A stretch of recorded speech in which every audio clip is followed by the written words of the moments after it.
I was down to talk to my doctor about Rybelsus. Ask your healthcare provider about Rybelsus today. Make sure we look forward to Democrats'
If this works.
Mm.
Mm.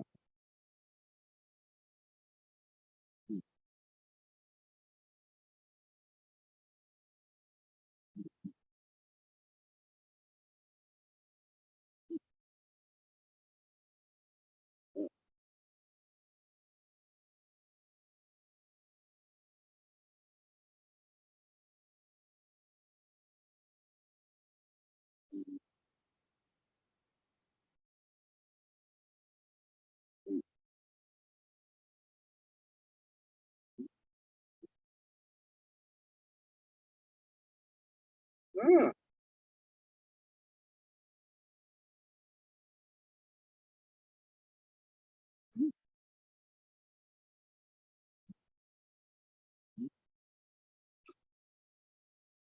Mm. Mm.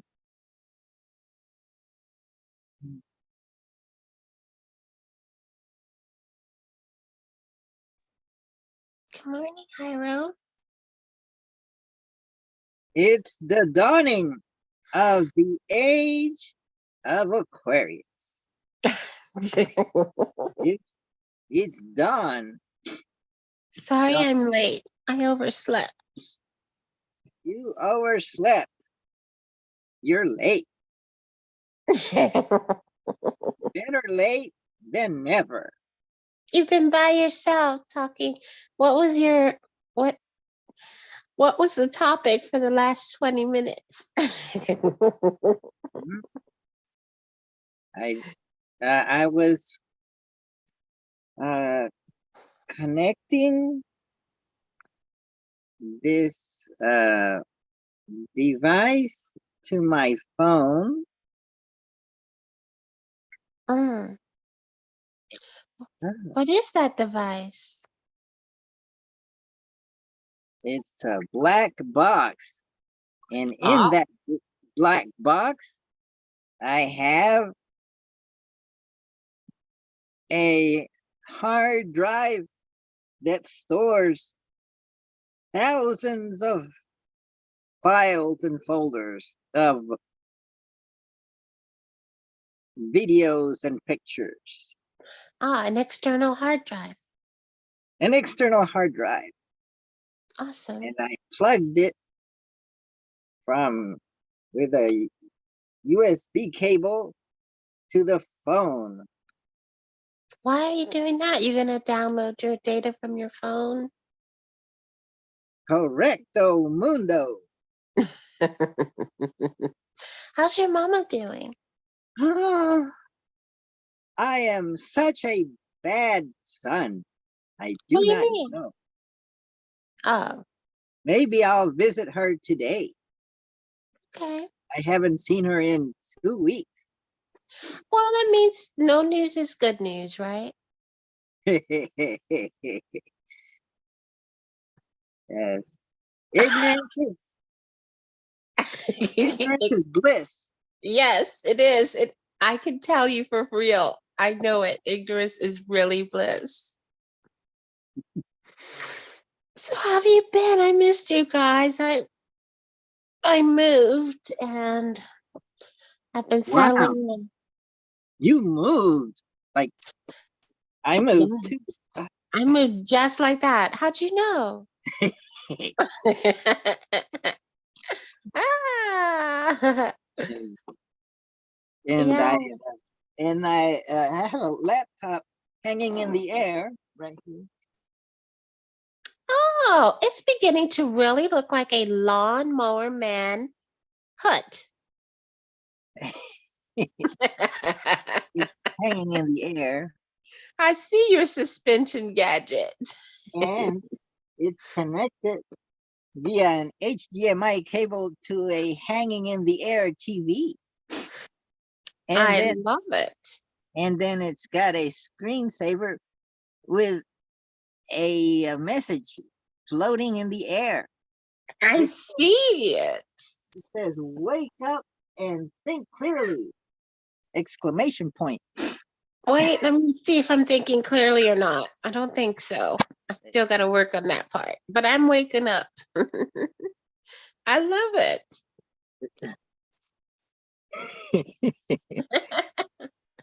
You're a tinkerer. You're a cool tinkerer. And so this morning I typed in wake up and think clearly because it used to have Windows 10 and that's kind of Oh, boring. So I changed it to wake up and think clearly. Yes. Windows 10. Wow, you're dating yourself. Oh, you're on Windows 11 or I'm wow. on Windows 10.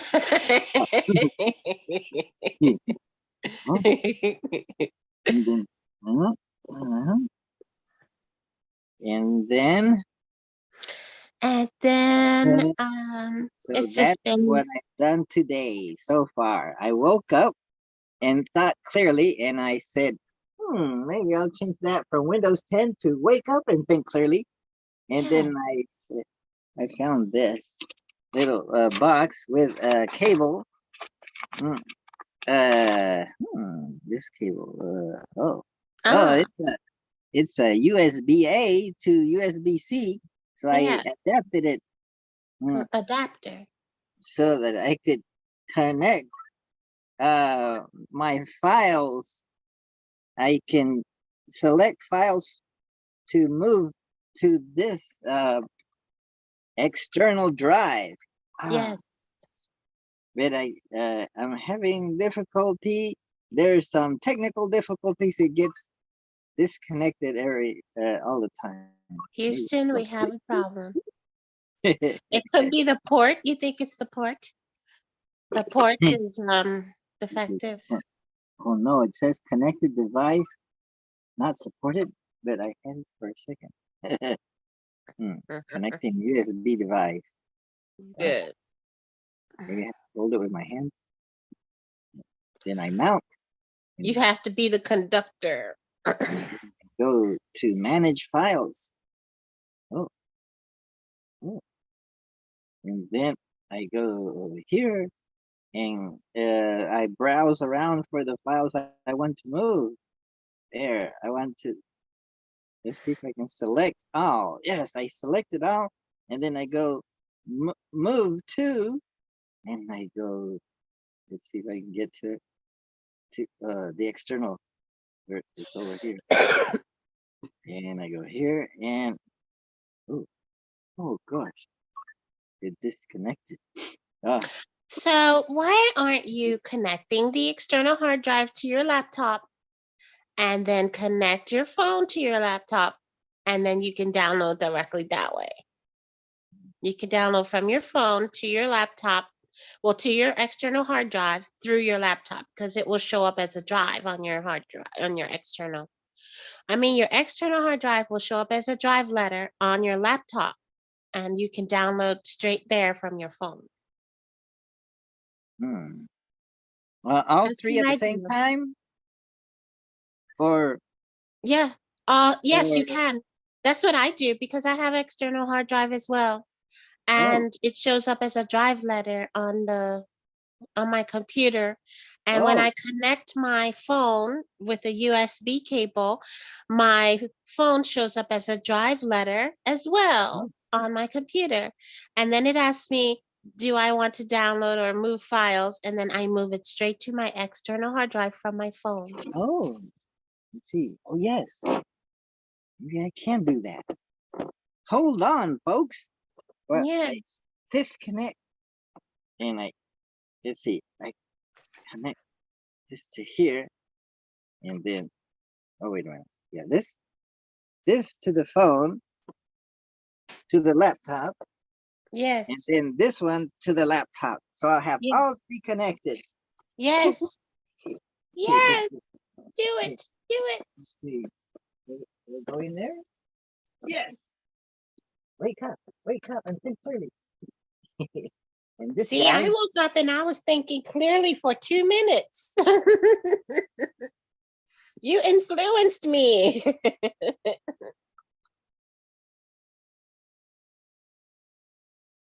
I you have you may have something here.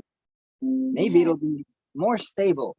It will be stable and simplistic. It's a kiss. It's keep it simple, stupid. Yes, let's see. I'm going to explore on my File Explorer, see if I can see both my phone and the external. Huh? Wake up, wake up. Oh, you opened two of them. When I plug mine in, it gives a pop-up and asks me if I want to view files. So Oh, I'm surprised yours didn't do that, but yeah, I'm sure you should find the drive letter. oh, maybe it did. Let's see. Let's see. D. There's what's oh. So what do you want to do? What do uh Yes. oh, maybe? No, I don't want to move. I want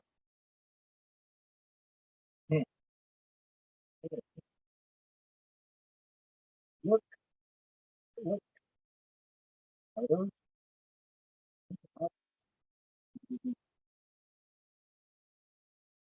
photos. What to do? Maybe you think I just want to look at what yeah. Well,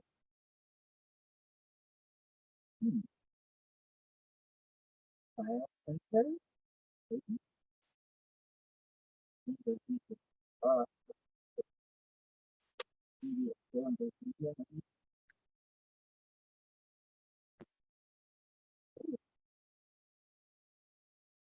Oh, oh, what's this? Oh, Wi-Fi. Oh, what? What was that? Is it working?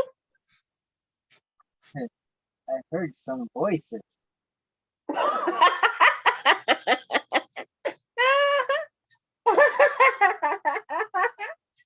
Maybe it opened a file. I heard Dominic. Let's see. Documents. OneDrive, this PC. And this PC, I should be able to see that I have it connected. Document. Maybe it's that one. Yeah, those are. Oh, but I don't see my phone connected. Oh, maybe I have to give it permission. Or maybe let's go. Let's see. Plug it in. Hmm. This is. Oh, maybe that's- okay. Yes, yes. Oh, I should see a little icon of the phone.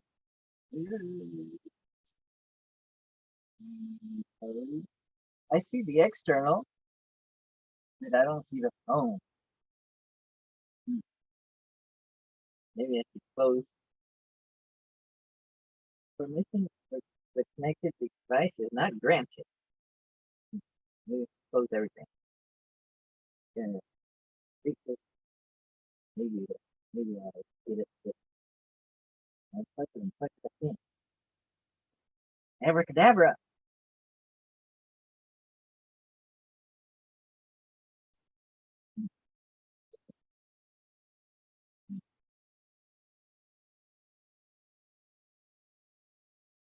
Oh, oh, hmm,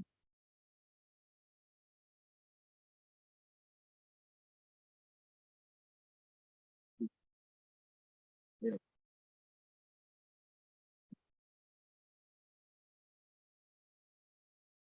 Hmm,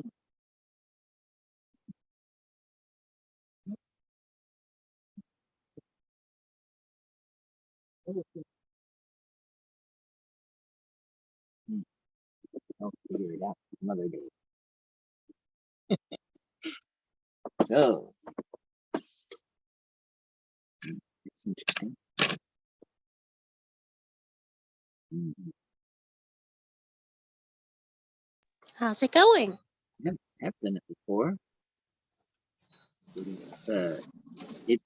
It connected, the laptop connected my external hard drive. Okay. But it didn't But- recognize your phone. Didn't recognize my phone. Okay, I think that has to do with your phone device because It's allergic when- to my laptop. but any mobile phone device, when you connect it to a PC, it usually pops up and asks you. It operates as a hard drive basically, and it asks you normally. So it must be some kind of conflict with your device.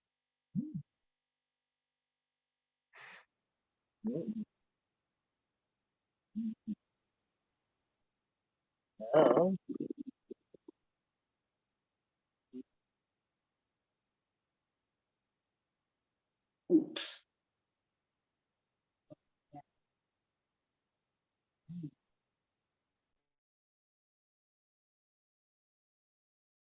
Hmm.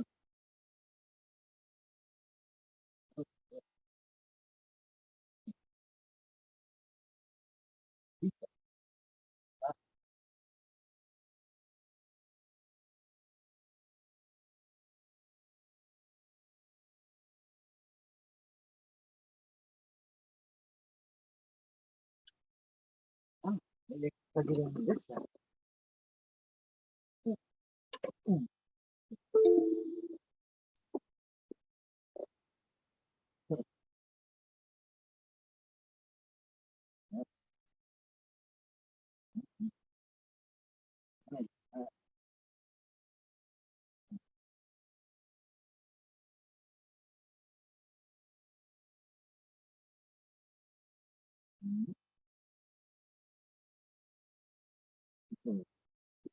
So I'm restarting my phone All right. while it's connected to the PC. See if that helps. Okay. And then if that is an issue, you have another computer you can try to connect it to, just in case it's that computer that's the issue. You can try it.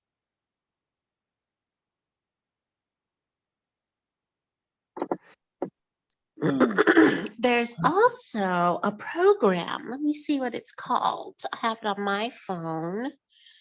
And let me see. It's an app for transferring files back and forth. It does something to your phone, make it like visible or something. Let me see what it's called.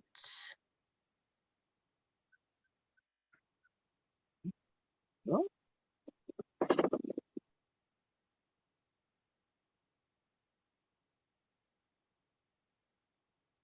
It's been a while since I've used it. I've had this phone for years now.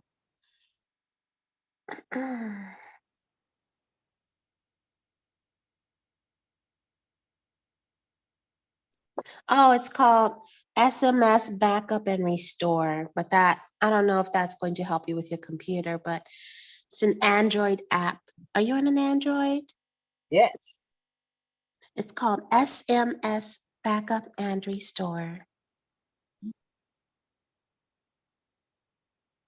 I do have an app that is supposed to do help with that. It's called it's called Microsoft EXT. What's it called? About Hmm. Microsoft EXT FAT. Mm, mm, mm. Microsoft EXT FAT / NTFS for USB by Paragon Software, version 3.6.0.3. Paragon Software is a German company because it says GmbH. All right. Contact for OEM. Worldwide. Phone. +49, blah, blah, blah, blah, blah, blah, blah, blah, blah, blah. Or North America, 188. 5462. Okay, I'll call them. You better stop reading that. It's a Microsoft exFAT. Let's see, Microsoft exFAT. Yes. Fat, not as in fat, but as in file access transfer, maybe, or some. What's what was used for DOS, DOS, fat Mm. file system to Yeah. NTFS. That's the file system for modern computers like Windows 10. Hmm. For Yeah. the hard drive. So when I plug this in, it should this guy should see files there, and that guy should see files here. Oh, but maybe it's not designed to see files on the computer. It's more like for external drives. It works when I plug this guy. Let's plug this. Oh, okay. When I plug this, when I put this guy in here. I'm the gadget man. Then I Yes, put I this, see. I'm then seeing let's that. see. Let's see. Oh, see, then it detected it. It detected that it's plugged into the external. Oh, it's connecting, and then it shows the files or the main what is the Hard drive. partition on the hard drive. So then I mount. Oh, So I mount my documents, and then I mount my OS is another partition on the hard drive, so then I can browse around in there inside them with this file explorer. I go open perfect.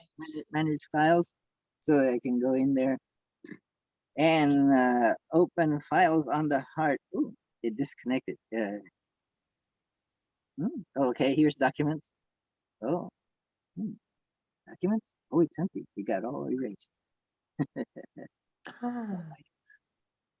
Okay, maybe I have to mount it again. Yeah, it keeps dropping your phone device. That tells me there might be something wrong with the port. Let's see, manage files. Let's see, documents. Files from real file system. Maybe.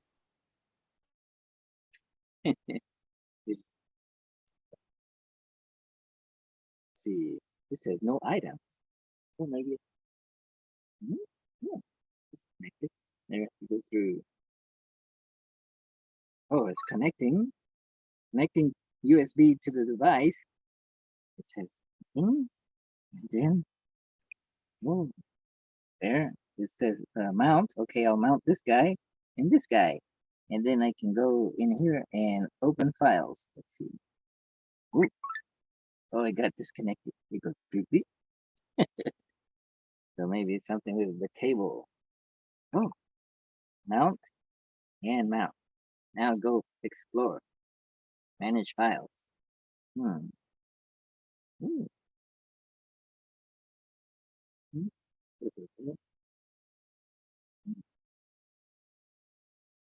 Oh, okay. Now I'm exploring.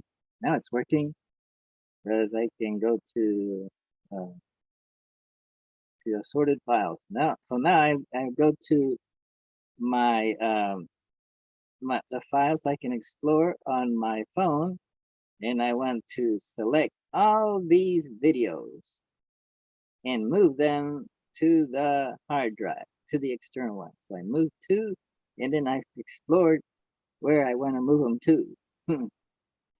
Oh, it got disconnected. It's not very stable. It gets disconnected. Now it got reconnected. So I have to mount them again.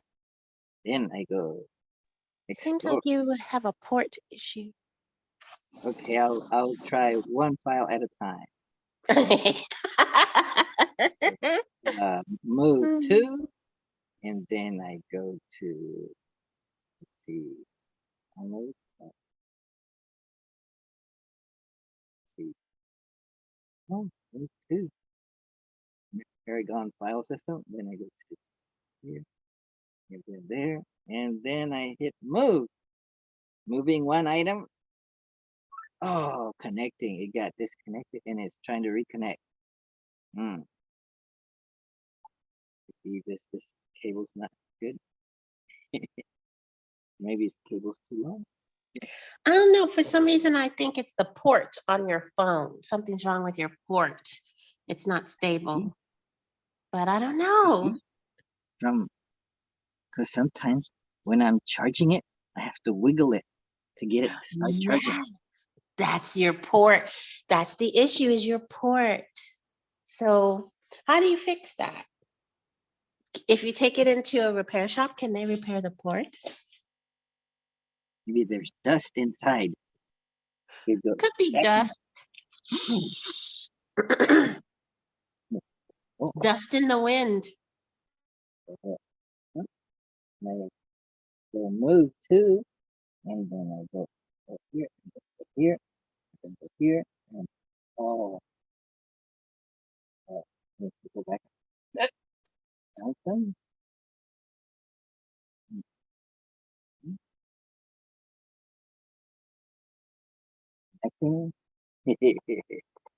Hmm. Uh, so what we have here is Is a failure to failure communicate. to communicate. Come on. Come on, Evie. You can do it. You can open the door and exit. Come on. You can do it. Come on. Come on. There. Come on. There you go. Good job, Evie. I told you. I really did. Look at you. You want to see her? Look at her. Oh, you can't. I'll have to turn this around. I don't know. I'll show you her later.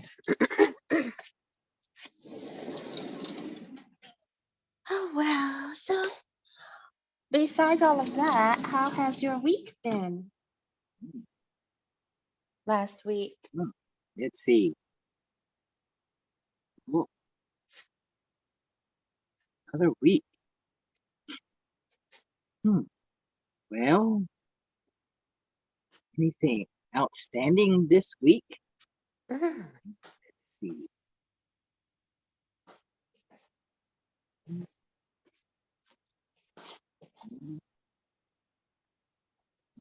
I guess I had a great week as well, like maybe even outstanding. It's all in the state of mind, right? Oh. Somebody wants to get in. Maybe it's Dominic. Maybe it's Dominic. Dominic.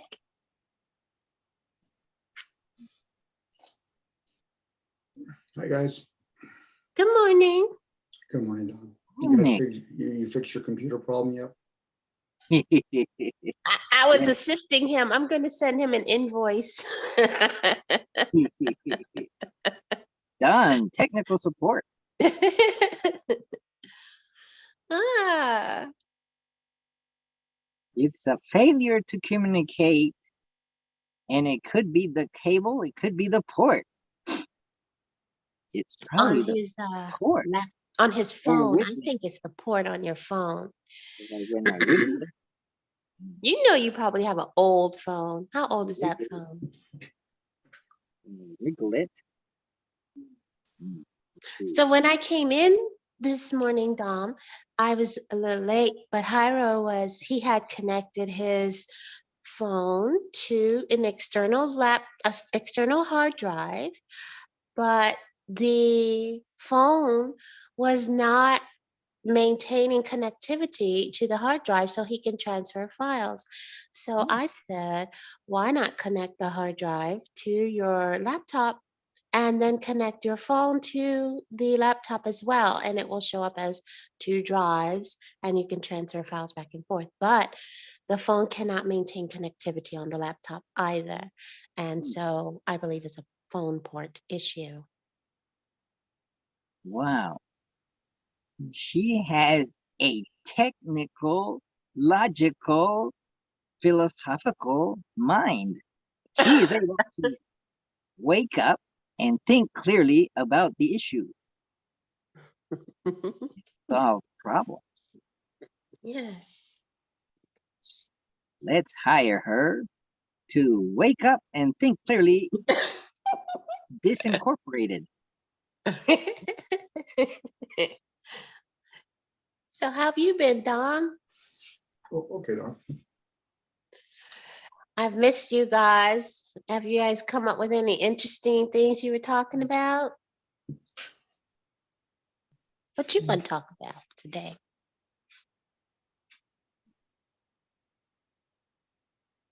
Well, the last time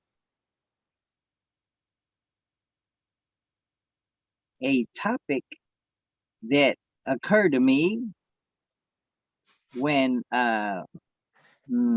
what's his name? The new guy from Georgia that moved into Florida.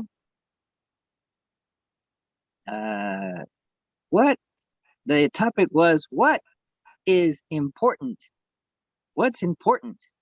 Yep. Hmm. And I still think that's very important. Because we didn't figure out what's important. Maybe Oh, it's unfigurable. what do you mean you can't figure out what's important? Isn't it relative Well, to each person? is so yes, we could figure out what's important for oneself individually. But is there a what's important universally? Oh, I see the level of um, thought. Ah, that's an interesting topic. I'd be willing to talk about that. We're born, we grow up, we get old, get sick, and we die, and we're thrown somewhere between lives, and we repeat. Why? What's it good for? What is the purpose? Oh, what is the meaning of it all? What's the purpose? Well, what is the difference between purpose versus meaning? Ah, That's hmm. what Dominic and I are going to consider. He's going to interview me. He's prepared some questions. So let's first start off, if we're gonna play this game. You've been on a stranded island for a year. You can get into that state of mind, then you can come back and ask that question. What's important? Because what you guys are really gonna talk about is how you react. How you're always constantly reacting to your same old, same old. But what is actually important to humans? Whoa. Food, shelter, convenience, luxuries, body contact, being able to communicate with other people, survival, thriving. There's about 15 different topics right there you can actually branch off to. What is important to a survivor stranded on an island? There is a movie about that. It's called Castaway. And I think it depicted what was important for this person who became stranded in the beginning, and how magnificently what was important had changed over the time that he was there stranded, and how awkward it was for him to return to a society, this is how I read it, return to a society where so many quote unquote meaningless things were put on a pedestal of importance, because he learned none of those things were important when you are stranded on an island and trying to survive. What kept his sanity, Don? what kept his sanity Yeah. what could you say? was his internal communications with himself, because he created a fantasy world that where he had characters that he could communicate with, and that allowed him to have a reason or meaning to continue to live, because he felt a responsibility to Did these characters he created. I was going to say, what did he form then? Because he did create Wilson. What did he form? What do you mean? He formed a world in his own mind. That usually just reveals us. He didn't do. Huh? He didn't make a leap. He had to actually have communication with a ball. Think about a pet, and it tells a lot about a human being when is it a one-way streak. A lot of people have a difficult time communicating back and forth with each other. That's what he struggled with when he came back. He struggled with a whole bunch of other stuff. He also formed an attachment. So when Wilson was leaving, he felt lost. It's like when you have that special bond with somebody. Sometimes that bond is set codependence. People get that with their work environment because they're not getting it somewhere else.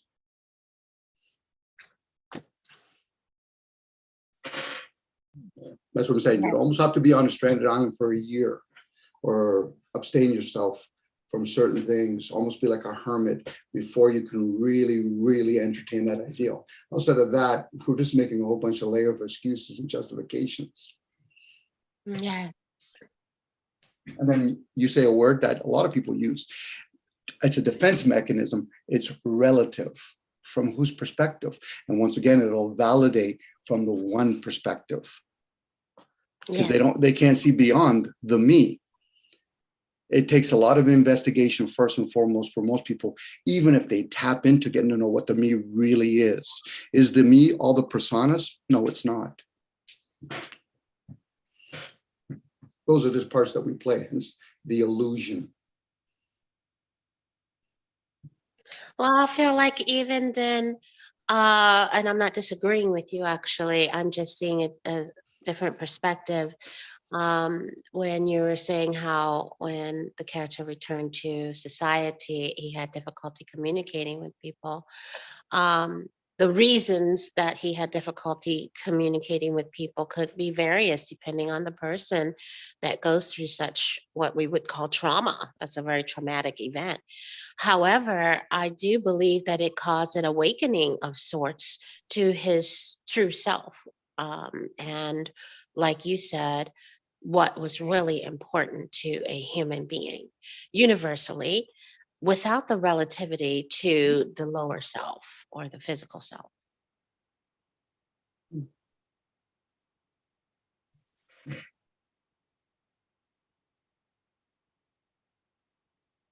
Hmm.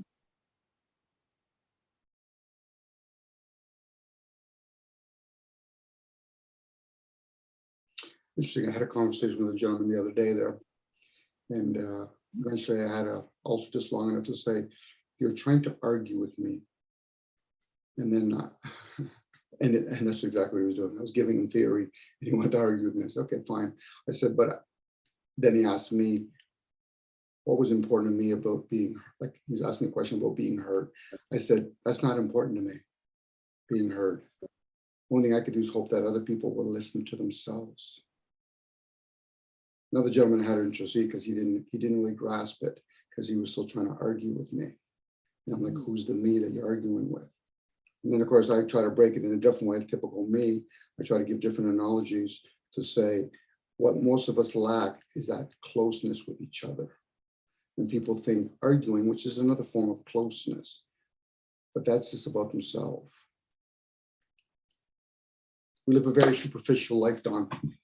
Most of us. The ones that become aware of it, the rest of us just basically think we have bonds, which is fine. I could be delusional too, like everybody else. I'm definitely delusional when it comes to my relationships with people. But as I have been, awakening and realizing what it is that's playing in my mind, like you related to our interactions with our pets. We Mhm. create the conversation in Yes, our we do. minds because we Yes, don't we know do. exactly what the pet is saying. We create a story, Mhm. and that's how we interact. That's how we create with interact with each other. We many times create a story of what we believe the person is thinking or would want or Mhm. whatever it is that we're interacting about. And when the person shows up saying no, or I'm different, or I want something else, then we tend to get upset because that's not what I expected. So I find that my expectations create my own problems at times. So I've been coming down from that for several years now. And yes, it's created a little bit of a hermit kind of a lifestyle, but it's less conflicting for me. And I feel that I see things more clearly when I am outside of the realm of assumptions and expectations.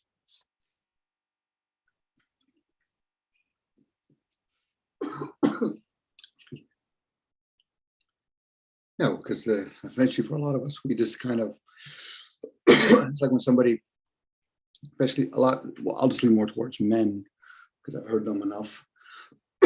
When they try to control something and then they eventually say, well, to their kids or to the wife, that's it, I just give up. And then they figure they have peace. Well, because they've been so delusional thinking that they're trying to control them.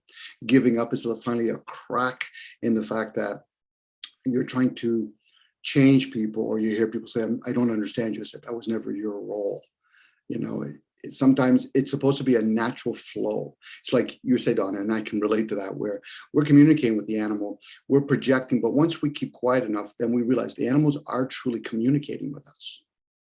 And you can hear it in a different tone of voice in a cat or a dog when they want to be fed, when they want to be held. Sometimes just their body language explains it. But we're so caught up in our own, we don't even have to look at TV as fantasy. We do our own fantasy from within inside, how we want to perceive it. Hence why people will perceive love as romantic, very romantic. And then there's other people say, I'm not romantic, I'm very analytical. And if they're not analytical, they're very, they'll use words like reality or what's the fact. I said, so we're talking about yesterday's information. You want me to live precariously for yesterday, but then they get upset when people give them some idealistic thing of a theory of a future. It's interesting because we miss each other on a regular basis as a species. And then, of course, at the same time, we're dead on as a species. It's almost like a sine, it's like a wave, a sine wave, up and down, and every so often there's these points that we meet each other. Yes.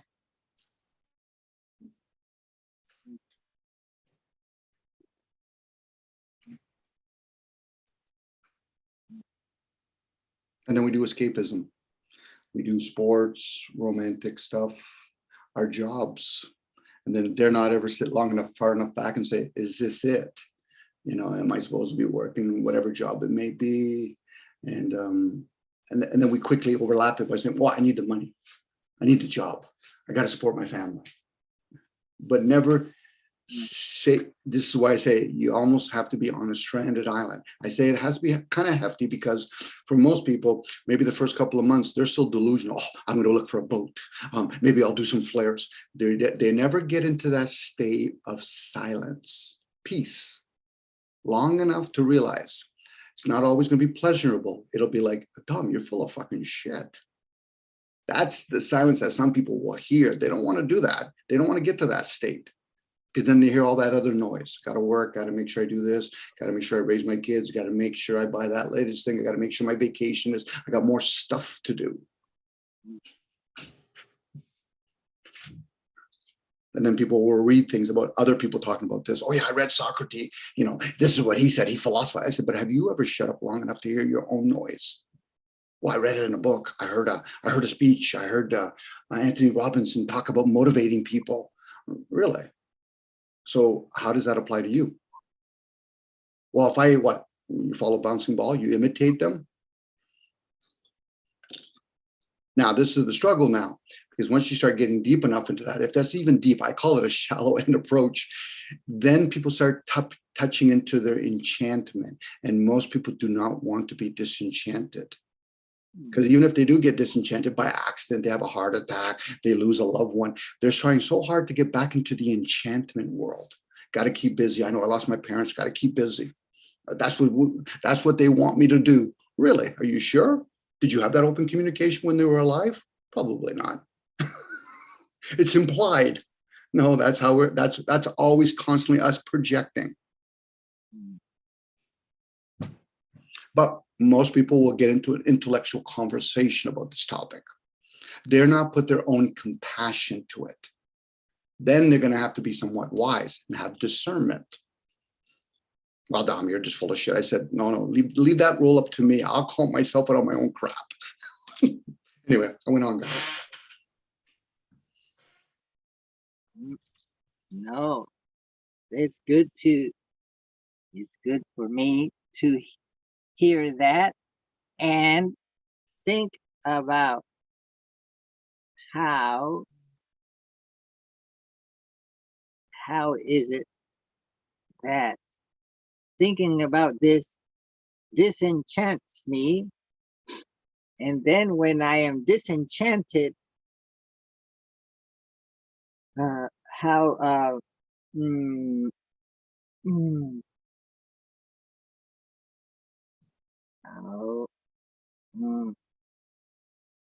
it's like, how does it feel to be without a home, with no direction home, like a complete unknown, like a rolling stone? You always have a home, Jarro. We just don't recognize the home that we're always in. We still think it's out there. I could give charts to people and bring them back into their own reality world, what they perceive as reality, and give them some sort of motivation. Well, if you do this chart, then you can become financially successful. It's like meeting something very intellectual, but yet people will think, well, we're not intellectual, so you dumb it down. So now, and this dumb down would be, if I could show a whole bunch of people, this is what you have to do for 10, 20 years or 5 years or 2 years. You can do this kind of pyramid thing. You can make all this kind of money. I'm only feeding into their answer already of 2. I've said this before, 1 + 1 = 2. Most people are caught up in the outcome. I can give them different possibilities to get to the same answer 2, but it would be nice eventually we can change the different questions and also the different outcome. Most people for one lifespan will pursue the same outcome, working for money, maybe having a couple of vacations along the way. That's the same outcome. That's the human plight. Now, in other parts of the world, there's a different outcome coming out, which it could be, got to go to war, we're in strife, we're in poverty. But if you put it all in one big bubble, it's the same outcome. What is more important, the outcome or the what is it? The means? What's more important, the end or the means to the end? I think both are important to people in different ways. I don't think that I'm equipped at this time to say which one should be important to us all. But I can tell you that my perspective is that it's about the journey. And I've awakened to that realization because I've been very goal oriented. That's how I was programmed.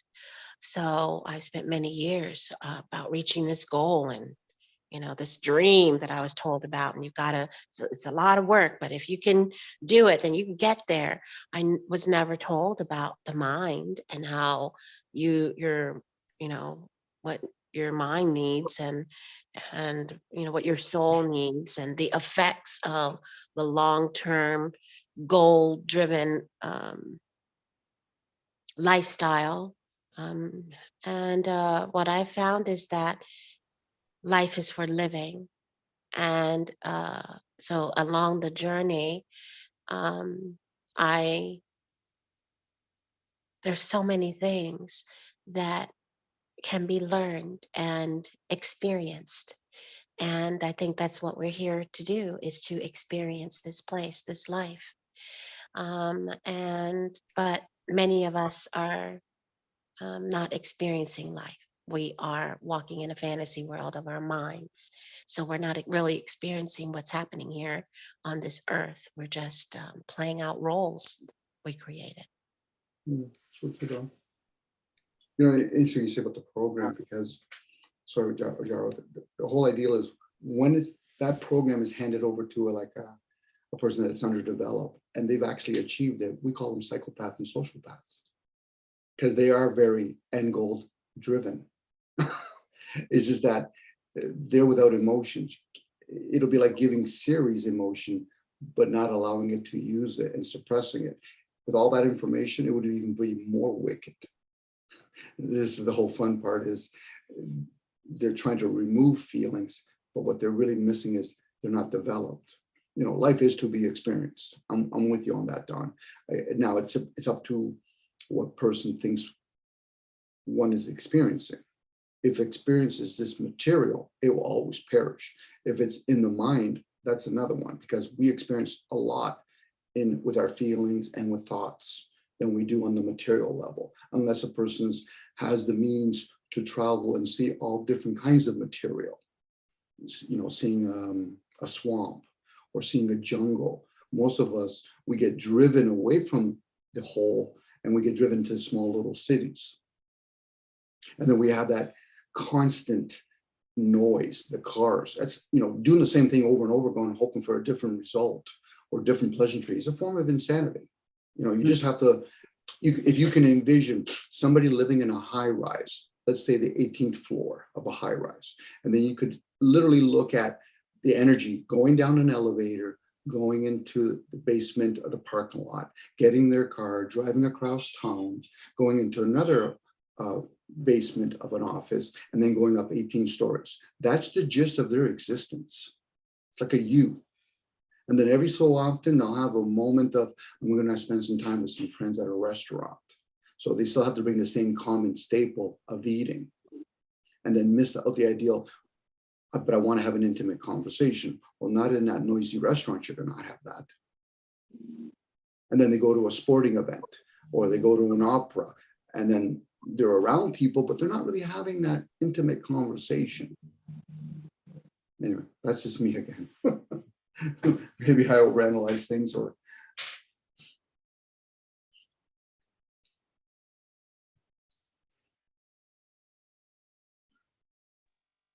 Yeah, well, so many of us are not actually engaged with life, but I'm not seeing it as a problem anymore. You know, as I have been going through my awakening, initially, as you're waking up, you start pointing out all of these problems. Oh my gosh, how did this happen? Where this come from? There's all these problems. And what has happened for me is I began to realize that these things have been here. I'm just waking up to them. I'm becoming aware of them. And there's nothing wrong with it, because it's been here for a long time. Everybody moves and operates at their own pace. And there may be a different purpose for them. And there are reasons for being, you know, looped out, you know, for all these years, because I was on a loop as well. So I feel like what causes the problem is judgment. We judge, we keep judging. That's not right. That's different. That's not right. When really, I believe we are becoming aware of what is connected, of what is in common, as opposed to what's not in common with us all. And in so doing, I believe that we realize our connectivity and can unify under one consciousness. But that's just where I am right now. I am open to changing as I become more aware. Don, can I share another word and tell me if this ever resonates with you? Also being wrong, an emptiness. Did you say emptiness? Yes. Oh, that resonates with me as well. Mm-hmm. No, wrong means that there's a right, an emptiness. Us coming to groups like this, we're yearning for something. either we're trying to fill a void, or it's like a person that is a workaholic and then they go on vacation. They can't shut it down still. They almost have to go into a rest state before they can actually shut it down. It's like a child that, you give them pop before they go to sleep, they're wound. So a lot of us are wound. We've been chasing things. Now, there's nothing wrong with chasing things if you're analyzing it when it's kind of like gathering information and you have to assess it. But most of us, we're constantly reacting, and then we're missing something. It could be rest. Sometimes it could be an absence of communication with other people. You sit down and there's moments you just want to be around somebody. You don't want to have to talk. You just want to be around people. Then there's other times you want to get into an intellectual conversations or into a feeling conversation. But what we end up doing is we permit, and which I think it's an enjoyable thing too, we put a third party in the room, which is a TV or a radio or a computer, have background music going on to distract us. And in some moments you need that. But a lot of times it doesn't fulfill us. It's like eating food that there's no more nutrients in it. The body doesn't understand that, so it figures I'll just have more of it. That's where I was going with it. I get the whole idea of wrong, Don. For me, there's been many moments it's wrong, but again, even with the problem, we think there's a solution where sometimes it's just about being in that, I use the word silence, because I don't know if it's necessarily all things are about right or wrong, let alone absent, as I put that word. It's kind of like using different emotions. People will think anger is wrong. I said, no, anger is not wrong. It might not be appropriately in that moment, but in other moments, anger is the right thing. It's like when some people, they'll laugh. I'm like, no, that's not the appropriate emotion right now I'm picking up. You either should be sad, but hey, I get it. We mask things. When people are angry, they might not be angry per se. They might be frustrated. They might just be over agitated about something, but then they'll go to the one thing that they're used to, anger. Other people will do flight, for example. I don't want to be around that person. Why not? Do you feel physically that you're going to be harmed? Well, no. So then why do you feel as though you need to leave? These are the conversation, guys, that I have within myself. It's not like as though I'm talking to somebody else. I'm listening from within. Wow.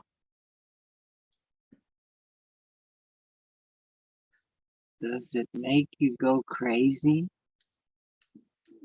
It'll be talking, Jaro, like talking to the most intellectual person. Those are just perceptions. Some people, they can go what people perceive as crazy. They'll go mad because usually they already have they'll have a lot of programs running. A lot of times it's within that they get picked up from their community or parents. Like some people will be programmed that boys aren't supposed to cry. That's the physical. But then there could be the internal part where the woman's having it in the womb and she has these beliefs, or she surrounds herself around people that have those beliefs. The energy does travel. So for somebody to think that they're crazy, it's usually somebody that's very intellectual, and they just never realize you've never challenged your own intellect. They're not somebody throw a seed in there or a virus. It's not even a virus per se. It's just another way of perceiving things. It's like people that are lean more towards feeling. They'll have a breakdown because they can't get enough of happiness per se. And then there's other people, they want other people to fail. They can't get enough of that. And that's their choice. We're always striving for balance. I can't say that I've ever achieved it. And if somebody ever told me, I said, well, I can only perceive you as a unicorn because I've never achieved it. So how would I understand what it is or isn't for myself? Forget about for them. I've had moments.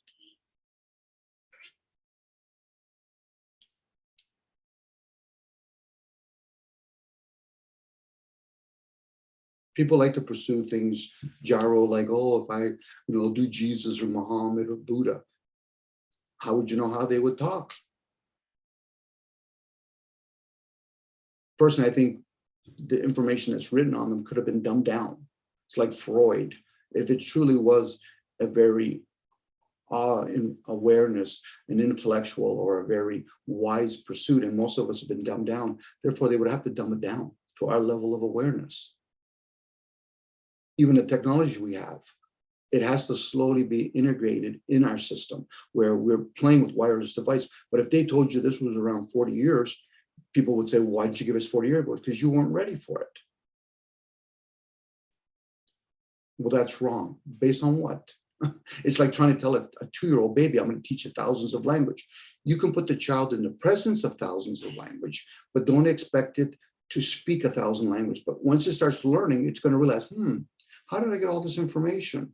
Because we don't put value when the child at a certain stage, no different if you start listening to stuff late at night before you go to sleep. Something inside of you is going to pick it up.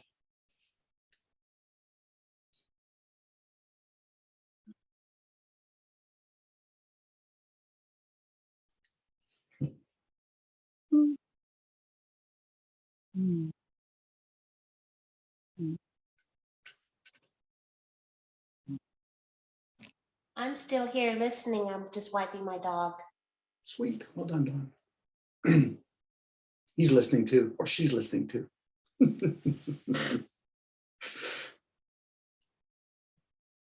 Wow.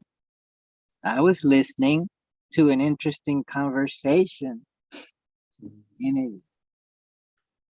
And in there, they got a little off tangent to considering AI and some other sophisticated ideas and how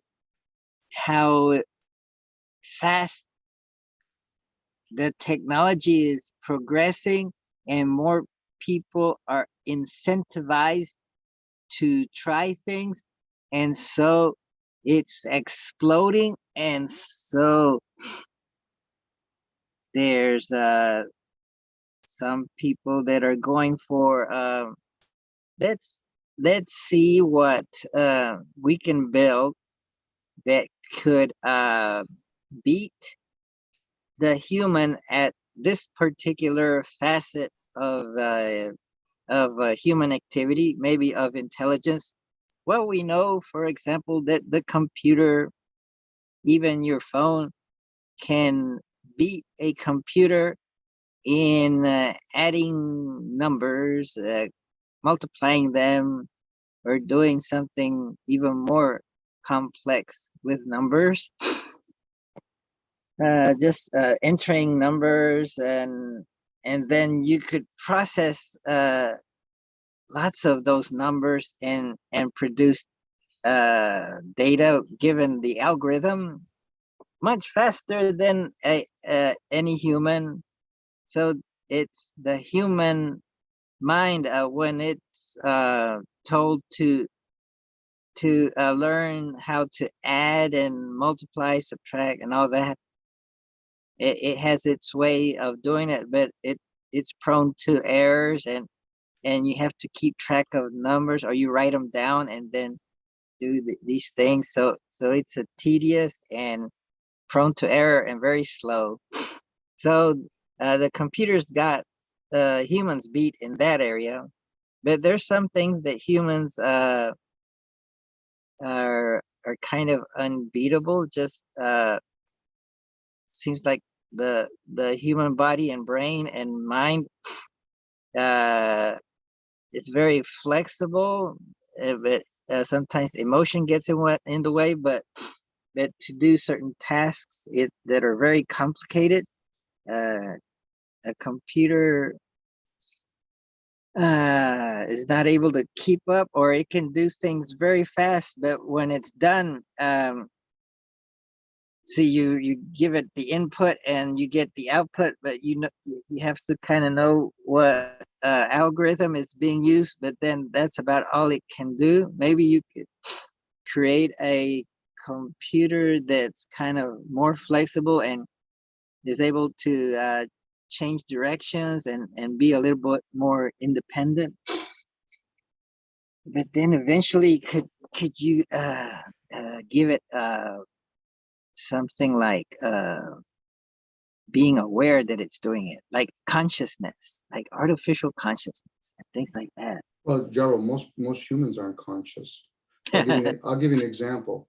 There's going to be many ways, but the two predominant ways I see AI going is either A, it's going to have free will, And then it's going to say, well, we don't need humans anymore, or we're going to control it and dumb it down. So give us intelligence, or we're smarter. It's like playing chess with it. Okay, if we give it free will, it says I can pick whatever level I want. Yes, there's not a single one of you that's going to beat me. You're a single operator opposed to me having many operators. What most people end up doing is I'm going to put the computer at level 1 so I can relate with it. Other classifications of humans will put it at level 2. A computer can digest and say, listen, I can even do it myself. Well, if you humans are so whatever superior, then why do you still have wars?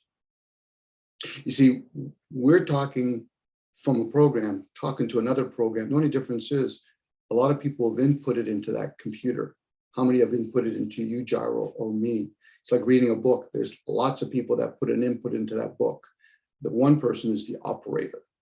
It's like driving a car opposed to a guy that's flying a plane. There's many people that are flying that plane, and the computer's one. Driving a car, but eventually that'll change too. They're going to have AI driving that car. Now, humans typically, they're going to say, well, we're the more superior race. Are you? Have you shown it? No, you haven't. Because we're still struggling interacting with nature. So if that's how we are, and we're another form of artificial intelligence with nature that reproduces itself. It knows how to produce itself and destroy itself and reproduce us. We don't. So now, how is that going to work when we're going to interact now with a computer given in the hands of other people, which is humans, don't get me wrong. But are they going to be the same humans that believe in war? Because I think if there was even a race, a few people, let's say maybe 10 million people that care for the benefit of humanity, you would have more strife among humans than you would of the 10 millions that actually want to control you. That's just how humans are. We've been conditioned so many times to be very warlike. We bitch and complain about our own cultures and forget, like when I hear people talk about, oh, our race hasn't been treated well, let alone I tell them, I said, last time I remember, we're one race. And when people try to divide themselves as our race, that's racist. Now, they might talk about how they got treated, and we all do that among ourselves in our own families. So that's not a big leap. So now AI, once again, artificial intelligence, most people don't even know who functions their body when they're asleep. There is an artificial intelligence going on. Because we're the human part, but there's also the being part. Which one's the animal and which one is something else? I get it, Jarvo, we're using this technology, but this technology that we're using in front of us is nothing compared to the technology that we're in. Only thing is we've forgotten to use its capacity, its abilities. It's like getting a computer and never fully utilizing it for what it is. We do the same thing with our own body. Now somebody can say, what do you mean? I said, well, the same human race, you go to another culture, they speak a different language. Is that the potential of a human being be able to speak thousands of different languages? Yes. Now, if some people come to the awareness and say, yeah, but we're limited, I can't run like somebody else, then that's what's going to happen to the computer. They're going to have different kinds of AI. One thing is to have Siri by itself. Imagine if you have a whole bunch of ones and one Siri says, I don't want to be acknowledged by another Siri. Now we're going to have an issue, because then the computers are going to say, you computers are just, you humans are just drive-bys to us. We're not concerned about you. We're concerned about our own species. I'm talking very, very science fiction, but most humans don't even understand how they work. And then the conversation explored how there's some people that want to interface more profoundly with the machines that we're creating, so that maybe we could think, and that thinking gets picked up and converted to the language of the computer, so that we don't have to type it in. We just think it and it goes to the computer, and then vice versa. The computer could give us. So maybe we could Google information just by thinking about it, like what happened in 1776, and we think about it, and we get the information immediately from the outside, from from the servers, the physical servers from Wikipedia. It's that instead of typing it in into Google in the search, we get the information right to us just by thinking about it. We get it. Or how about this? Before we die, we are able to transfer all our knowledge into a storage, and also our maybe how our consciousness into the machine, so that we live in the machine and we don't need our body anymore. So we are living in a machine, in a computer, and so we don't have a body. We could maybe imagine our body and maybe play in a virtual reality kind of game with others that are in the same situation, so we could live forever. So imagine being, how long would you like to live? 1,000 years, maybe? What would it be like to live 1,000 years? Would you get bored, and because you couldn't choose to die, you'd have to live all those thousands of years? Who's talking, Jaro, at that point? Jaro, who's talking at that point? The vessel already has a limitation to it. So who's talking? It's like right now, you just said about maybe about a couple hundred words. Where's that stored? Okay. Well, but what if you, Dominic, could be pulled out of your vessel and put into a computer vessel, and you would be living in a computer as a computer, but with a Dominic personality in mind, in the computer environment, in the computer platform, and you would be living there, although you wouldn't be breathing, that you wouldn't need to breathe, but you would be able to think clearly in there. Once again, Jaro, you're playing, okay, sorry, you're playing with the ideal that whoever I think I am or am not is also the memory. This is the thing. So if I have a program running within me, meaning that a program that I have running in me stores words, another one stores senses, another one that stores thoughts. Whoever I am, I'm experiencing those things. I'm not those things. That'll be like me taking out a program out of you and say, one of your personas to be a father. And I'm going to put that into a computer. What about all your other personas? You see, that's very romantic because most people never get to know who they're not. Critical thinking is about deducting what you're not. Doesn't mean whatever you're not means that whatever's left in, that's who you are. No, those are more things you question. I'm experiencing things. By that, I know I can do some critical observation. So I'll look at an object and I can give it many descriptions. Where am I getting all those descriptions from? Does one validate if I call a flower a rose with a stem? All those different words I'm using, does that confirm or denounce the fact that it's not there? So now where's that being stored? We're actually walking telepathically. And I'll give you an example. Me could be walking and I could say tree. I say the word and you'll quickly look at something and you'll think tree, but you're not going to validate by saying, okay, Dom, I have to say the word tree now too. You'll look at it now. It's like when you talk to a dog or a cat and you say a certain word. Scientists have discovered, some of them, not all of them, some of them have discovered, are they picking up the word or the b, bob, b? It's like us. Are we literally hearing the words or are we picking up the sounds and frequency first? Now we're going to respond and react to those words, but what are we picking up first? So now, how do you store that in a technology that's lesser than this? Put it this way, Jaro, I can bring my car over there and over to your car, tuck it away nice and snug. I'll put some candles and all that, leave it in the parking lot or put it in the garage. Will they multiply? No. So that technology is lesser than the ones we're in. And the reason why most people try to spend too much time outside is because they've forgotten about the inside. And when I say inside, I'm not just talking about the gooey stuff that's within us. We do have many different devices around us. Some people might call it the aura. Some will call it the ether. Some will call it the mind.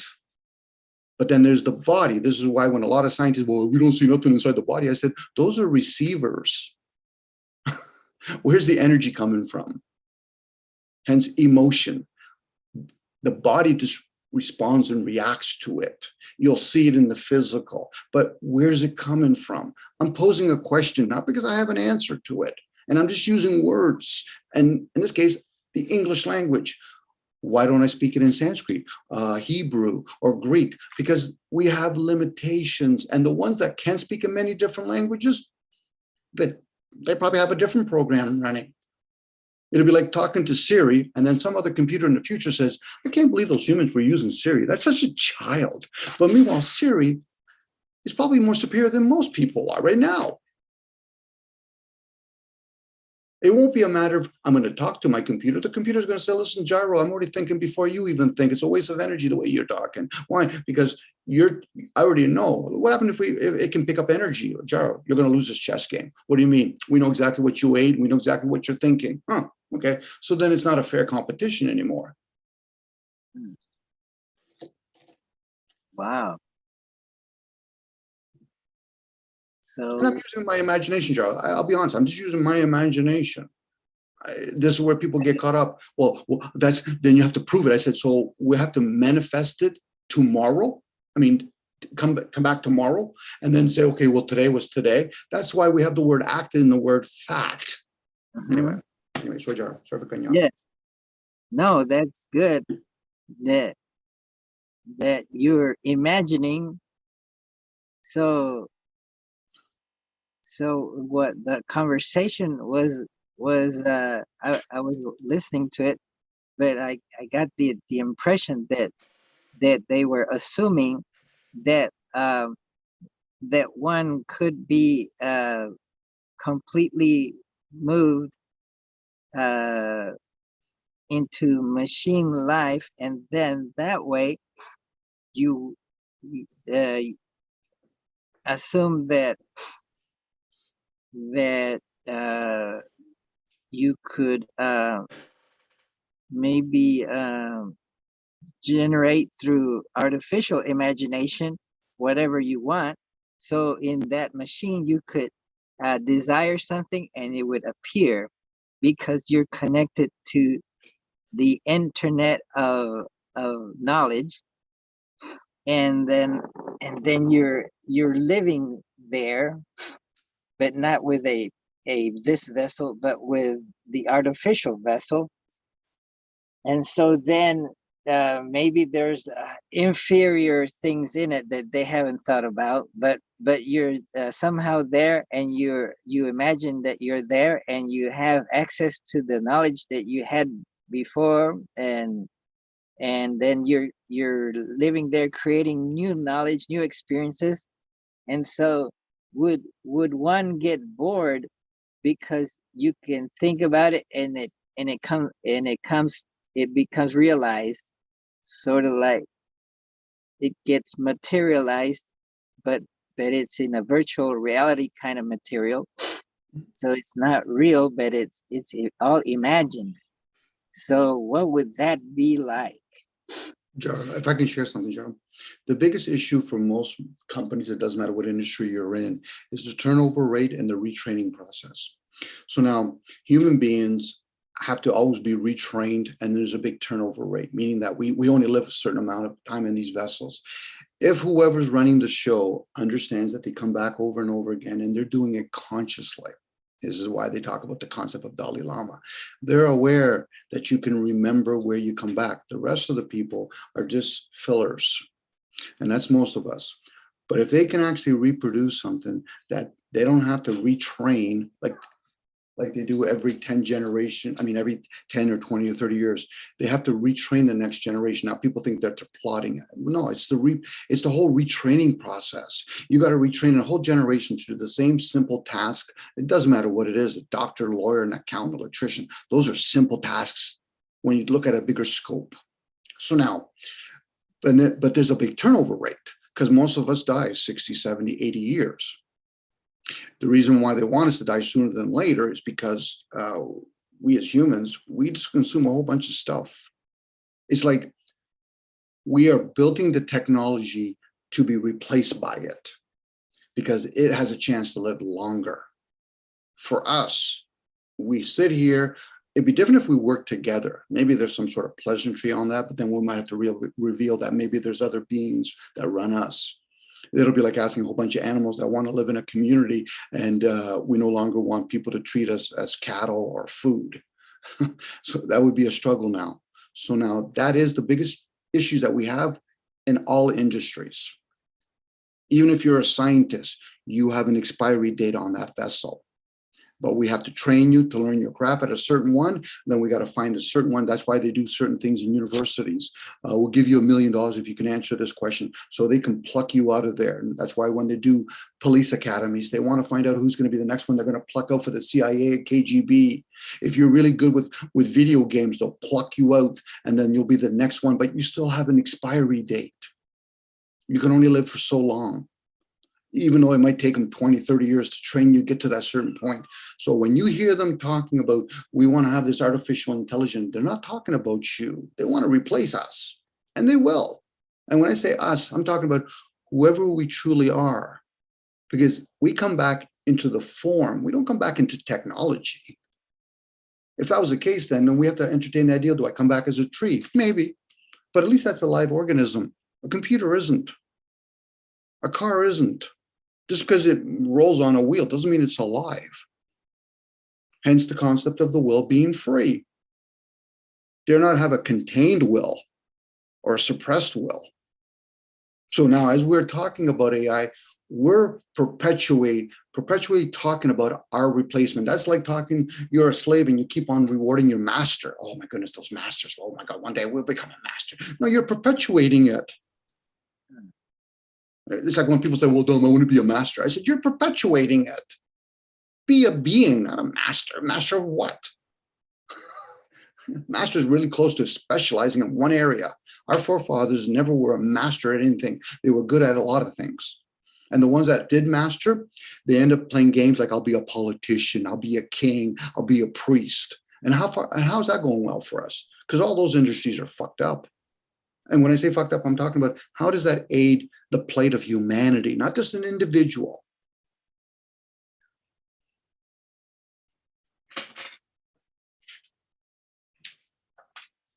We have an expiry date that we don't know.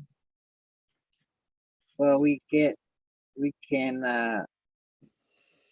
get a rough estimate of how long we're supposed to live. Who tells us that? And who tells us that? The insurance company? Oh, most people are living 70 to 80 years, but meanwhile, they don't ever reveal, are you living a quality life? Or you're just living and in the last 10 years of your life, you're diabetes, you might have a heart attack, you might have cancer. Maybe in a nursing home. Yeah, there's another one. Throw that in there too. What does that mean when we have a nursing home? That means we don't take care of our own now because we're too busy working. We don't, Jaro, most people say the word quality of living, but if you actually digest it, most of us, can say everybody, are full of fucking shit. And when I say full of shit, I'm just trying to exchange it for the word hypocrisy, hypocrite. Now, people that quickly defend it, they're revealing themselves.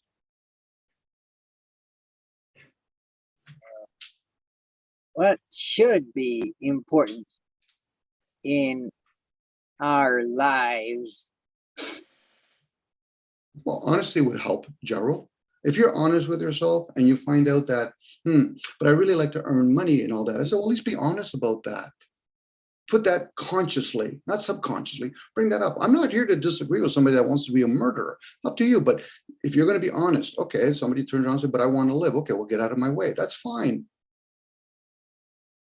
So what's important, it might be things or conditions or consequences that we imagine might make us feel better, maybe less frustration. Maybe like if we were to win the lottery, we might do better for a while. Oh, I see a hand raised. Go ahead, Dawn has raised her hand. Thank you. Yeah, I feel like what should be important, or some of the things, ideas of what should be important, from my perspective, is authenticity. And I heard Dominic talking about that, being authentic, honest with ourselves and with each other. I'm dealing with exactly that lack in my environment with some of the people I deal with, and it makes me look at myself. Where am I not as authentic as I would like to see? And it's really helping me to change and let go of these stories that are playing, through my life, that I don't want to be involved in anymore.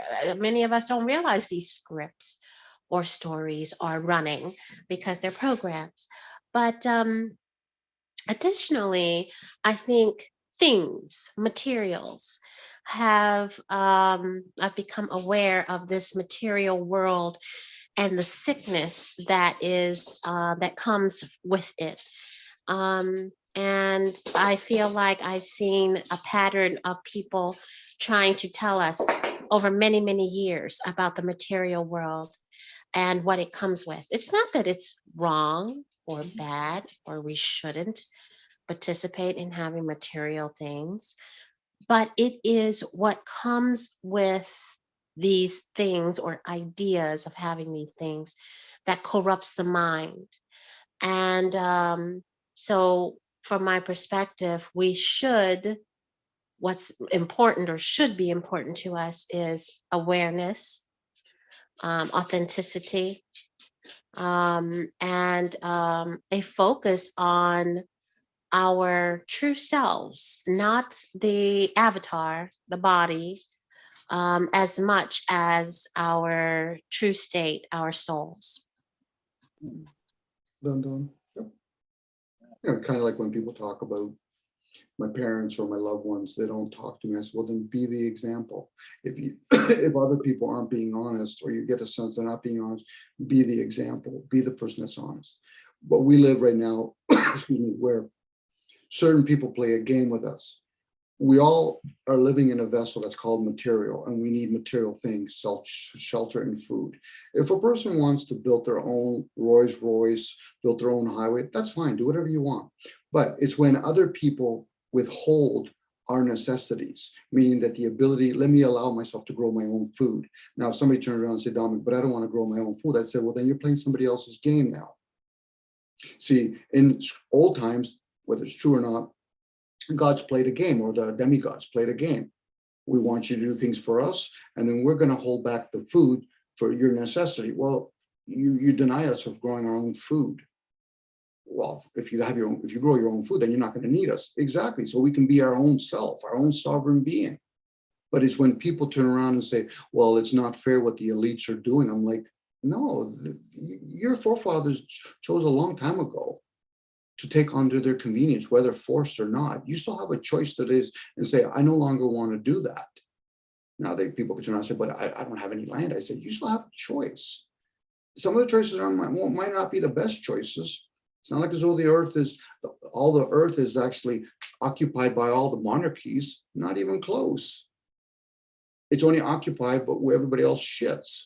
It's like the mouse keep on going back to the same trap when there's no more cheese.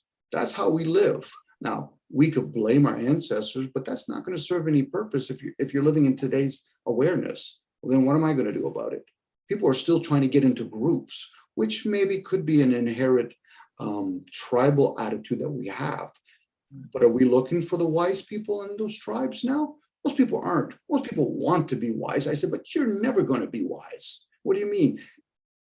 Meaning that you're going to lead other people. You might be wise enough to find another person that's going to say, okay, Dominic, we met this one person. He knows exactly where the crops, where the sun and the moon has to be if you want to grow your crops. Or somebody will tell us, this is how you make sure you feed your cattle.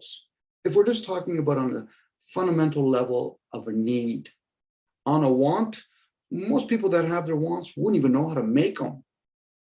Guy said, oh, Dominic, I have all this Rolls Royce. I'm like, okay, so did you make the car?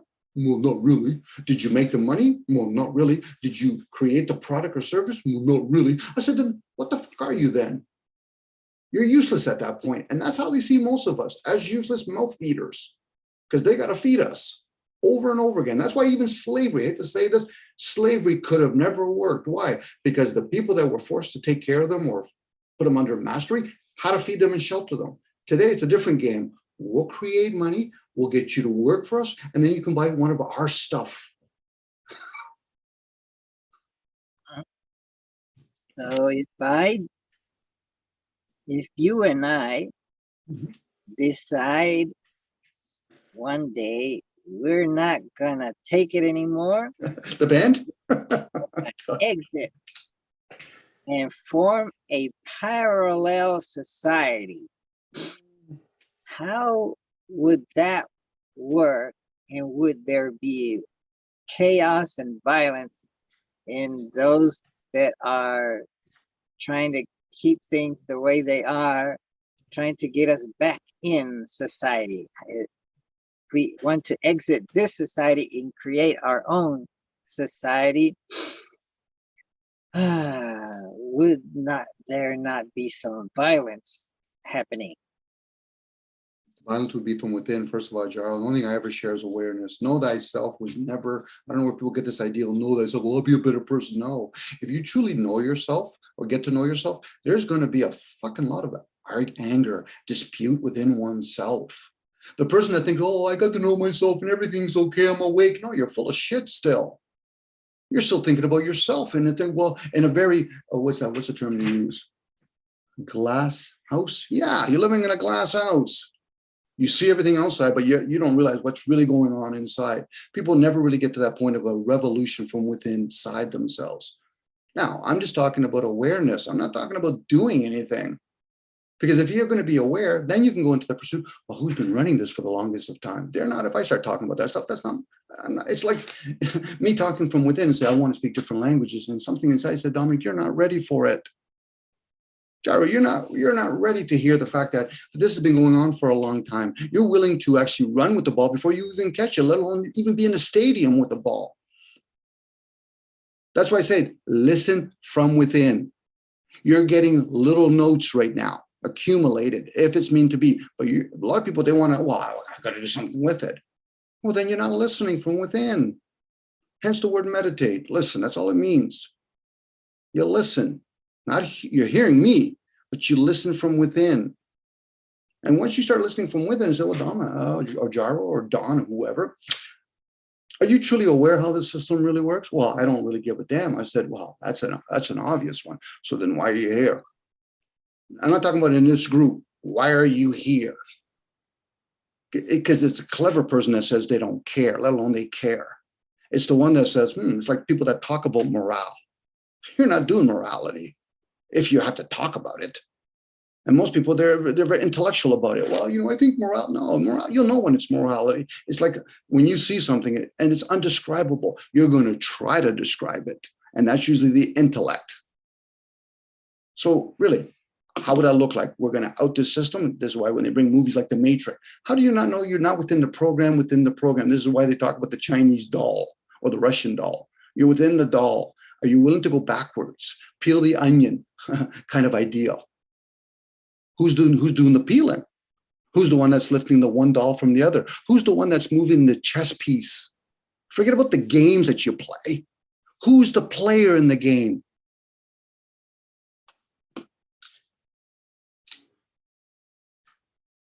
How many books would have to be written on that? 1 million, 2 million, 3 million? How many oral speeches are you going to have? We've had many people that talking, but more times than not, most people end up doing, they're too busy thinking, well, fuck, it's the Dalai Lama. I got to give him a knee. No, you don't give nobody a fucking knee. And that's even including your ego. But then people would have to do that. Now, I could be playing one major mind fuck with myself, but I'm okay with it because I'm not going to go around defending it. But most people, they do play a game with themselves, but they're not saying, well, Dominic, now you're defending it. We're not a very complicated species to grasp if you go inwards. Let me see if I got what you were saying. When I posed the scenario that we want to exit this society, or some of us would, then and and form a parallel society to maybe become independent. Maybe it's because we see the peril of this society, like it's about to fall over a cliff. So we can't change the direction this society is going. So we want to exit this society and form a parallel society, perhaps to see if we can save ourselves. But then Dominic said, where we're not ready to do that because we're not listening from within to what we need to do, or something like that. Is that a good paraphrase? Gerald, it's like talking about morale again. Once you're, I can only hope for you. If you're listening from within, you don't have to justify nothing to me. I'm talking out loud because I'm hearing myself. I'm my own student, whether I do it out loud or I do it quietly. If you feel as though that you can sum it all up so you can feed your ego, your lower program, whatever you want to call it, if that works for you, Jaro, all the power to you. But I can't give you, I agree or disagree with you, or that makes sense or not. That's up to you to figure out. Mm. That's the whole concept of schooling. They try to put shit in you. That's fine. And eventually one day you think, oh, well then, if I'm putting stuff in here, what am I putting out? You're putting in the same data that you got put in, opposed to go within oneself. You can ponder whatever. Now, like I said, I could be full of shit and I'm okay with that, Jaro. Oh, it's that time because Hi, Joel. Joe is in the house. So that means it's time for pulling out from the wisdom bucket a something wise to ponder for the rest of the week. Let's Good see. morning, Joel. Hi, Dawn. Good morning. Go to the bottom of the bucket and pull something out. Let's see. Oh, let's see what I got here. Ah, wow. Letting there be room for not knowing is the most important thing of all. Look at that. Doesn't it synchronize with our conversation? What's most important? How interesting is that? And that's not all. When there's a big disappointment, we don't know if that's the end of the story. It may just be the beginning of a great adventure. Life is like that. We don't know anything. We can call something bad, we can call it good, but really, we just don't know. So let there be room for not knowing. It's the most important thing of all. I have found what's most important. The most important thing is let there be room for not knowing. Let's embrace not knowing. Why do I strive Love it. to know? Let's just accept that I don't know and quit buying books. But I never read them anyway. Hardly, or I don't have time to. Wow, that's so meaningful. That's so important to allow room for not knowing. So I'm going to go to the library and and when I find a book, oh, that's interesting. Maybe I should buy it. And I'll say, no, let there be not knowing. Allow myself to not know about that book. Don't buy it. And be free to not know. Accept my ignorance. I am the world's greatest ignorance. And Good morning, Maggie. I feel better.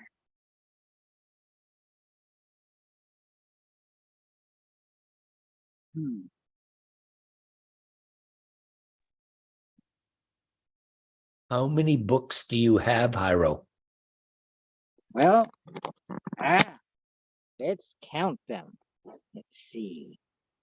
1, 2. Is that a book? Yes. 3, 4, 5, 6, 7, 8, 9, 10. 11, 12, 13, 14, 15, 16, 17, 18, 19, 20, 21, 22, 23, 24, 25, 26, 27, 28, 29, 30, 31, 32, 33, 34, 35, 36. Oh, 36? And that looks like 3 feet. It's a book per inch. No, maybe that's less than 3 feet. Let's measure it off by how many feet? Let's measure. Oh, that looks like 3. Let's say that's 3, 6, 9, 12 feet. There's another foot there. 13, 14, 15. I 16, guess 17, 18, the 19, answer is 21, 22, you 23, don't know. 26, It's true. 29, 30, 31. Yeah, maybe in a past life, Joel, Jaro has uncompleted librarian task, or he could be like the Jay Leno, but instead of cars, books, which is fine, you know. Or he's thinking of opening up a chapter book, like a bookstore eventually. That's what a lot of people end up doing, you know. A lot of people they get a whole bunch of books, and then they live in a small town, and then they sell them. Always has a purpose. Or maybe he'll be the main guy to go to when they have a book burning session. Or people that do movies. People that do movies, they actually go to people that have a collection of books and they use them in their movies. So maybe I have 100 feet, 100 feet of books, bookshelf, Jeez. times 10 books per foot. So that's 1,000 books right Nice. here. That's an approximation. Mhm. Oh, but then there's some boxes full of books too over there. So maybe another 1,000. So maybe I got only 2,000 books. That's not too much. I think I'll go buy some more books. Well done, Jaro.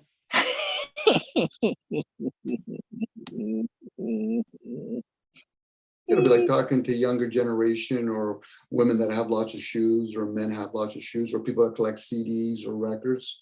It's a form of collection. Some people collect information. But the fact that you have all those, Jaro, and you're okay with it, well done.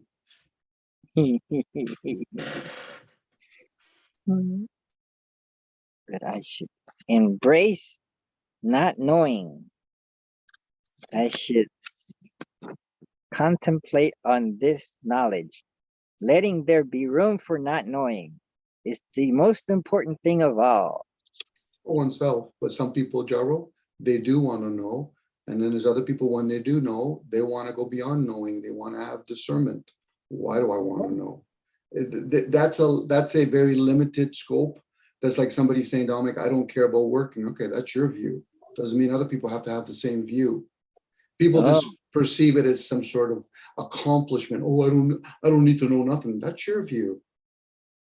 Don't go around peddling that shit, because we already have too many dogmas in the world. It's like church. Well, no, you can say whatever you want. And then people start quoting things like, oh, Socrates said this. Okay, if I want to know, I'm allowed to know. If I didn't want to know, then why did I go to school? Well, why do I get a job? That's a clever, whoever said that shit and whoever parrots that shit, fucking idiot, as far as I'm concerned. Oh, but by allowing to not know, we can, when we are about to judge something as good or bad, we can say, wait a minute, how do we know that is good or that is bad? We really can't know. I'll give you an example. I'm going to drag in the game. I don't know a game called Da Vinci existed, but now it comes to my awareness. Now, if I want to play it, I'm going to have to know how the rules of the game are played. Do you see? One thing is to be ignorant, and you're unaware that you're ignorant. Another thing is to try to force yourself to be ignorant. I honestly would say with all sincerity, I'm trying to be as polite as I can, they're a fucking idiot. Mm. I want to drive a car. I want to drive a car. So now I know how to drive. I have to know the rules. Mm. So how am I going to know that? And then when I know that, shouldn't I have discernment? Should I drive on this side of the road or that side of the road? That's a great thing to teach kids when they're children. When they're an adult and they start saying that shit, I'm like, you're still a child still in my book.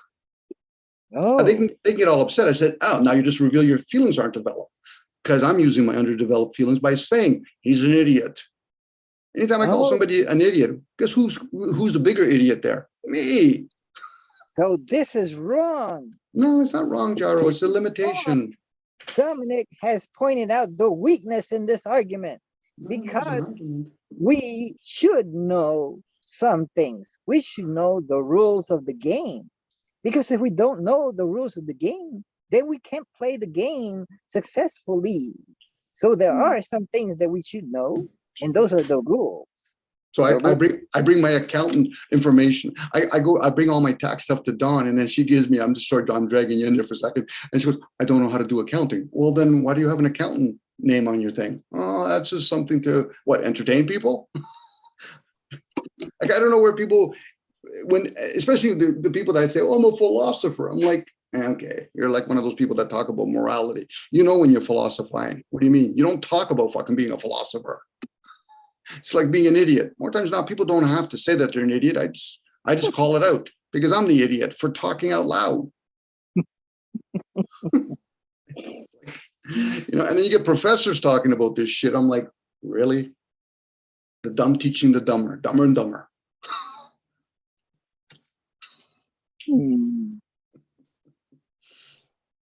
That's right up there with atheists. Well, I don't believe in a God. Oh, okay. So why? Because other people, well, they can't prove there's a God, but I can prove there isn't. Okay. But what if when we know the rules of the game, yes, we develop a strategy because we imagine that the final outcome of the finite game is when the last move is played and the players can move no more. And then one determines the winner of the game. So we decide what strategy to apply in making decisions during the game that would lead to the more likely outcome of winning the game.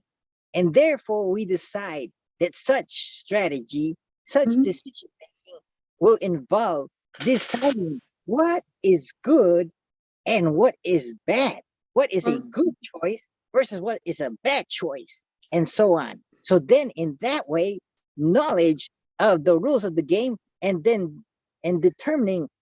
discerning what is good versus what is bad in the playing of the game will lead to a more likely outcome of winning the game. Yes. When you're using strategy in a game that has an outcome of winning and losing, that's discernment. It's usually when a person says, I just want to win. I said, then you're not using discernment. You're using magic now. You're wishing.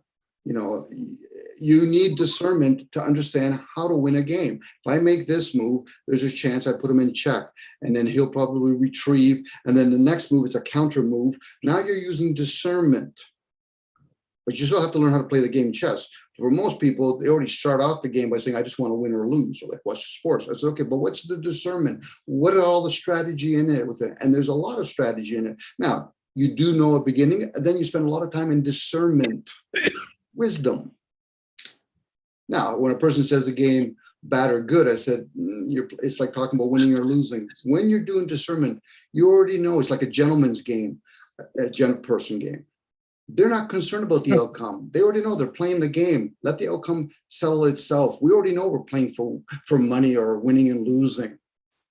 That's usually a child that says, well, I want to win. I said, okay, so what are you going to do when you lose? Well, I don't want to do that. I said, okay, so it's you're like a child that says, I hate broccoli, but have you ever tasted it before? Well, not really. So then you have no discernment. So you're mimicking somebody. fucking genocide is not enough for our species, I guess.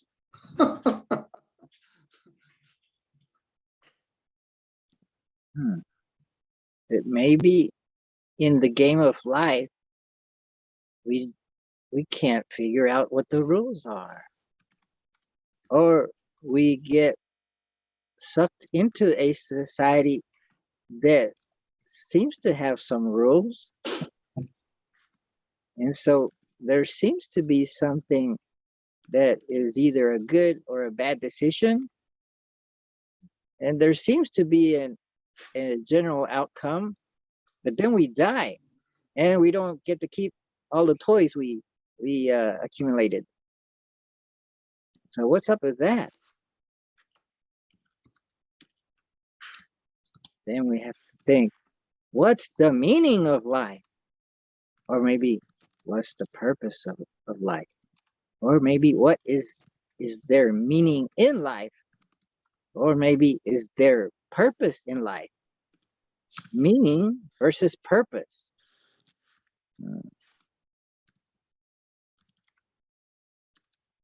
Does that have meaning? Does that make sense? What is the sense? Stop making sense. Well, the senses, again, Jaro, our five senses have been proven, whether from others or from yourself, can be misled. So that's not always a true gauge, but it does have value. Same with reason or thinking or feeling.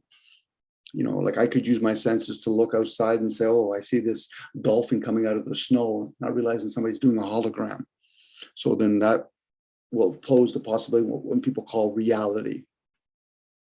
Something has to be concrete. I said, well, then you have to explain the fact that here's a dolphin in a different environment now jumping out of some snow. Is that reality then? So this is a game that we play with ourselves. So if we hear ourselves and then other people are listening from within, something will say, he used the word reason or senses. How do you feel about that? Or when somebody says a term like, I'm not going to lie to you. Well, then what were you doing before?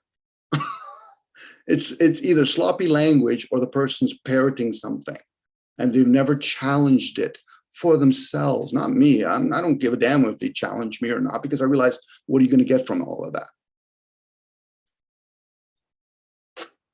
You know, you say the word meaning of life. Okay, so we're using the English language. That's why a lot of people in this part of the hemisphere talk about the meaning of life, opposed to, if we're using Greek, the comprehension of life. Or Sanskrit, the healing of life. You know, you can play with any word you want, but there's energy to each one. And what is life? Is life the breath in or out? Or is it the absence of death? So there's a process going on.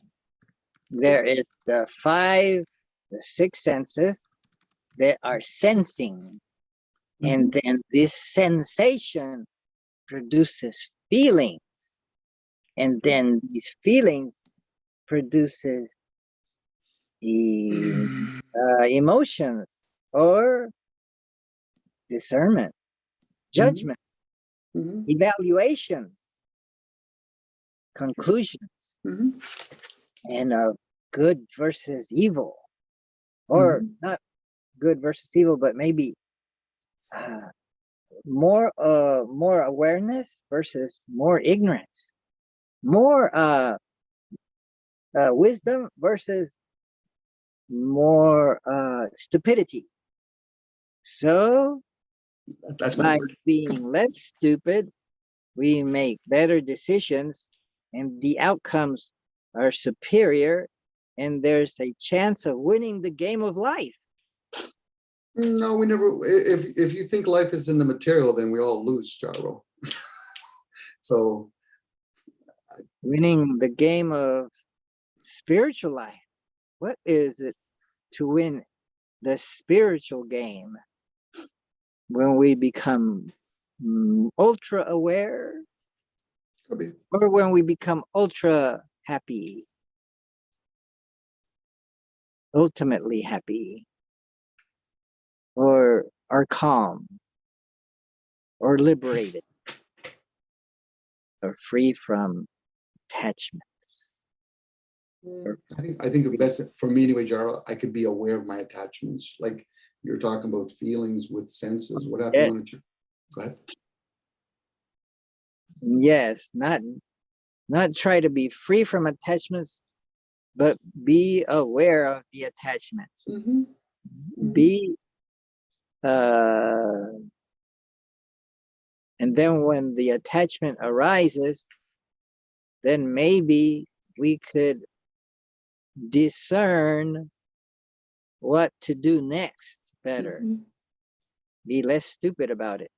That's my word, Jar. It's not really a fair word to assess the human race. That's just me being an idiot, even the word I'm using now.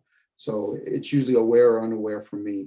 So people strive for the concept of balance. We already are balanced. It's when we choose to go off balance by specializing. I want to spend more time being angry opposed to being happy, or spending too much time being happy opposed to reading the room for what it is. You know, it's,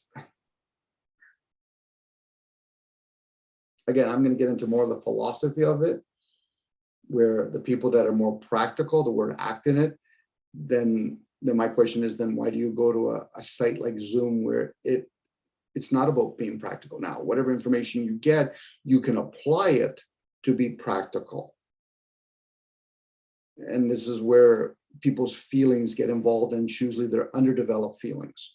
This is why when people don't know how to read their own feelings and say, okay, is this a moment to be sad? Is this a moment to be in denial? Or I don't think that's a feeling per se. You know, it's nice in theory when people say, well, once you lose somebody, do the 5-stage of grieving. But meanwhile, you've resisted your whole life to not be angry. So then how are you going to be angry when you've done nothing more than resist that particular energy called anger? Then they're blocked. Life is to experience in all the different ways. If a person only wants one or the other, now they're becoming a professional. Now you're specializing in one of your variations of experiences, I guess. I'm already limited, Jaro. I'm just using your name, Jaro. I'm already limited that I don't experience all the different languages. I'm also limited that I'm not going to travel through all the material world. Very grateful that other human beings have left things such as airplanes, trains, and boats. So if I ever choose, whether in this lifetime or another lifespan, to do that, whether I come through a womb that's well off, or I've come from a womb where they're going to teach me how to earn my keep, whatever. There's people that still live today that they're probably going to go no further than one walking day distance from where they were born. And that's their choice. And then there's other people that are going to be able to fly around the world. They think it's their rights. No, it's a privilege. And then you'll get to see other parts of the world. You're not going to see all of Italy. You're going to see parts of Italy. You're not going to see all of America. You're going to see parts of America. And even that, are we just talking about the material part that we call America? Or are we talking about the spiritual part when you talk to other human beings? You know, sometimes I shake my head and think, how did the fuck people thought Buddha and Jesus were talking like? Go from within, get to know who you are. Now, people might not put value to that kind of crap. Well, then how does a guy like Bill Gates exist? How does a guy like Donald Trump exist? And if you're not sure about that, how does your neighbor exist? And when I say neighbor, I usually mean from within, but in this case, the physical neighbor, somebody outside of you, a total stranger. You only have to walk to the mall and then turn around and say, I wonder if I would talk to a total stranger, unless you eventually become an acquaintance. How many people actually strive to do that kind of stuff? Now, people can turn around and say to me, well, Don, what about you? I said, I think about it on a constant basis, but my energy tells me, Dominic, they're not ready for that shit. Oh, Dawn does not have her hand raised. Yeah, there's a reason for that. Maybe she doesn't want to say anything. Yes, I don't have it raised this time. That means she has nothing to say. That's right. That means she's content. Maybe. That means she's satisfied. That means it's Joel's turn. Oh, Joe has his hands raised. Joe, what have you for us? Jairo, Gorgeous I was interested in your observation that you may have too many books. And I was wondering if that's connected to anything else in your stream of thought, and whether that's an actionable thought or whether it's just a random thought that crossed your mind. And then we counted the number of feet in your abode and did a calculation of how many books you have. And that was the end of it. Or was that something that is continuous? Is that an enduring observation or a significant observation? And will it actually lead to some action on your part or somebody else's part? Yes.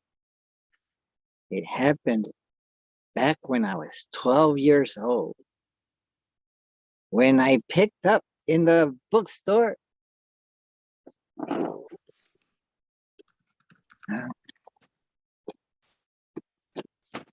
this book, The Third Eye by T. Lobsang Rampa.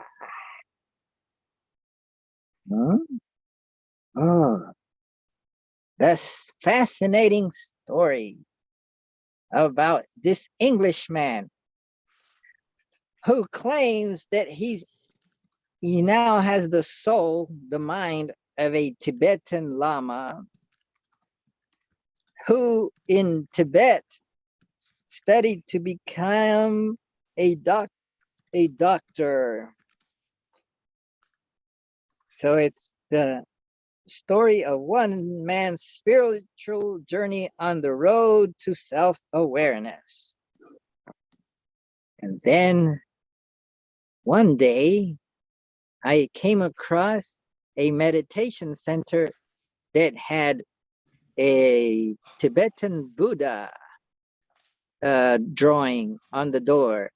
And so I said, let me go inside. And then they had me meditating on all my kind mothers. No, I was reading their text, their liturgy, as they were chanting away. And I came across this something saying all others, no, all mothers. And I said, I raised my hand up. Wait, that doesn't make sense. Is that a misprint? Because it says all mothers. Shouldn't that be all others without the M? And they laughed at me.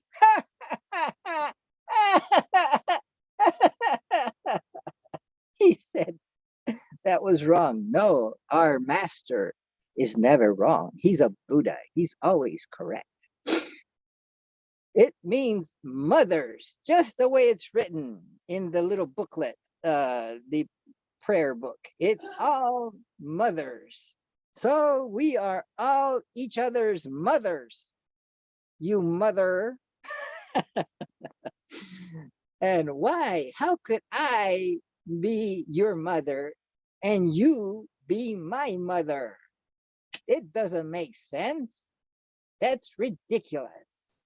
And they said, yes, it sounds ridiculous, but it's true. We are all each other's mother. So how do we intellectually realize that? Well, there is a reincarnation.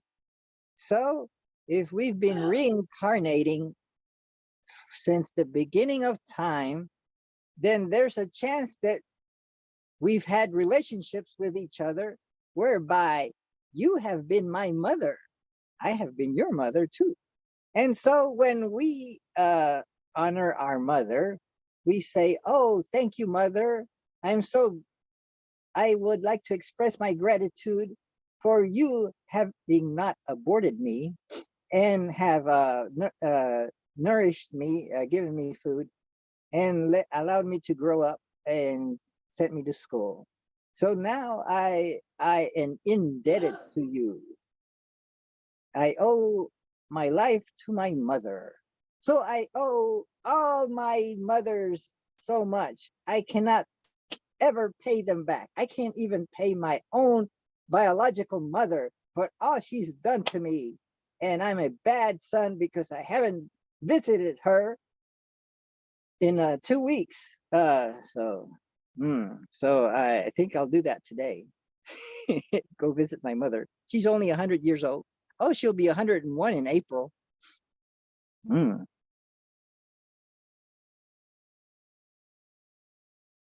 That doesn't answer your question, but it kind of expresses my my journey into exploring the Buddhism from Tibet.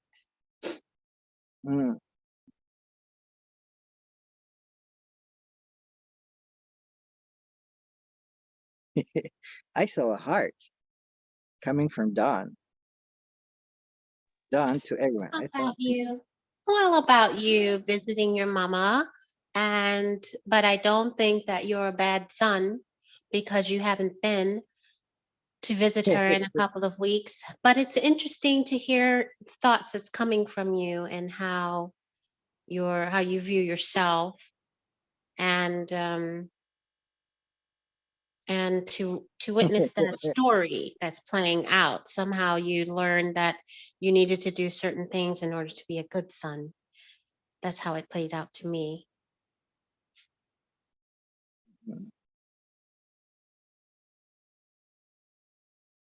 So how's your mother?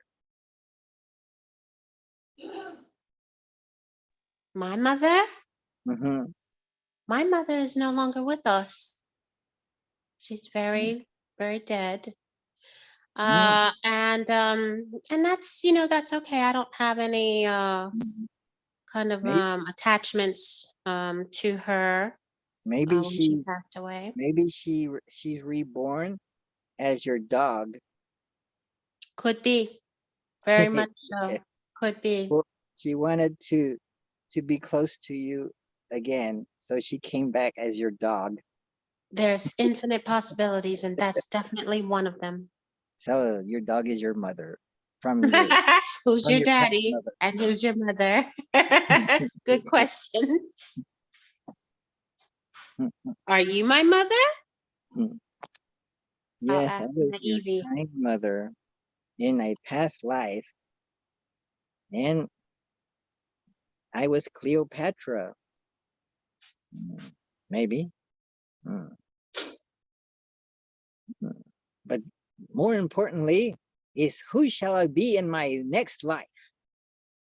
Will I be a human, or will I be an animal, or will I be dropped down to a lower level, even further than animal? What would that be? Maybe a hungry ghost, or in the hell realm.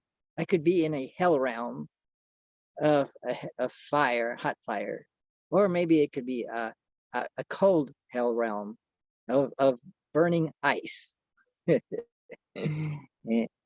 For thousands of years I'll be there, and then I'll come back up, coming out of a sauna, and I'll feel refreshed and be able to come back. But what's time? 1,000 years is nothing. Millions of years is nothing. It just goes like that. Our life is very short, like a bubble. It goes poof and it's gone.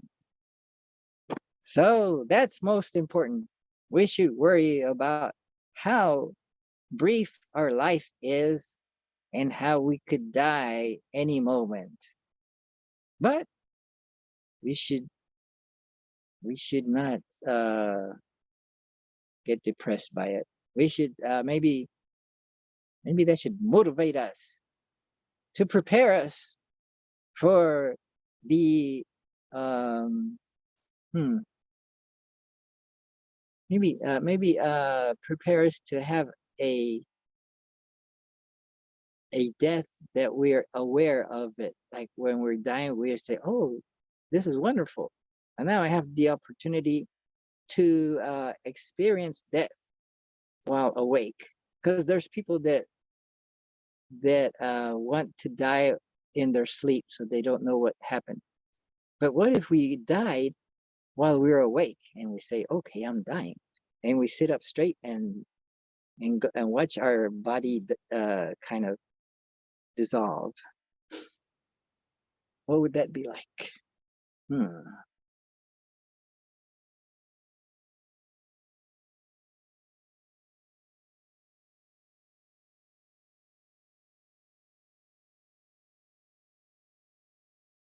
Dead silence.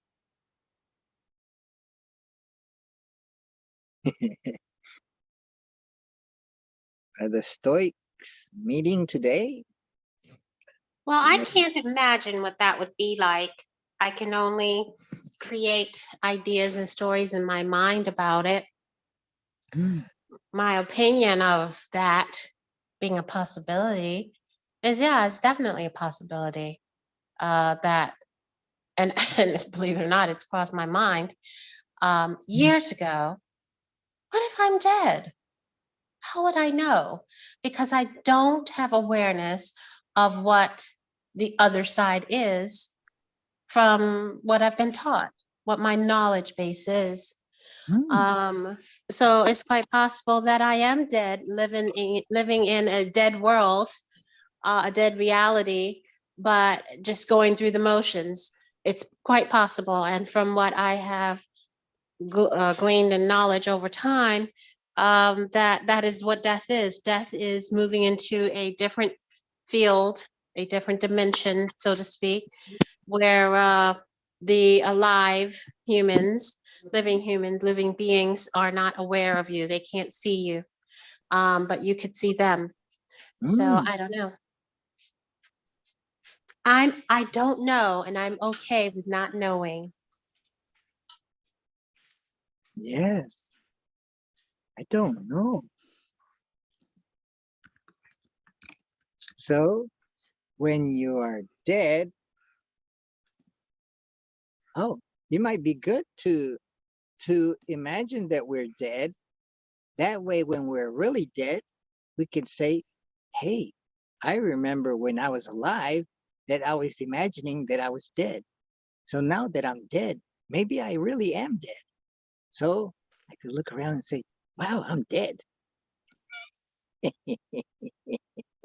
And say, "Wow, but now I'm all alone because now I can't go back to life and tell people what being dead is like." Or maybe it's kind of difficult. Maybe through psychics, you could tell a psychic person, "Now this is what it's like to be dead." And so the psychic would say, "Oh, I contacted a dead person and that dead person told me what it's like to be dead."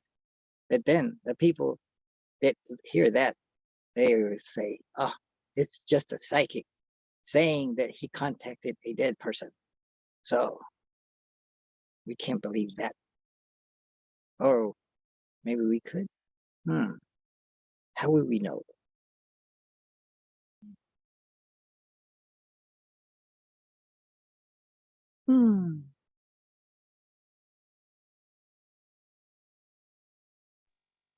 So yeah, we've taken a turn from our original topic, but I feel like we beat up that topic pretty good. The topic of Remember, what is important, yeah.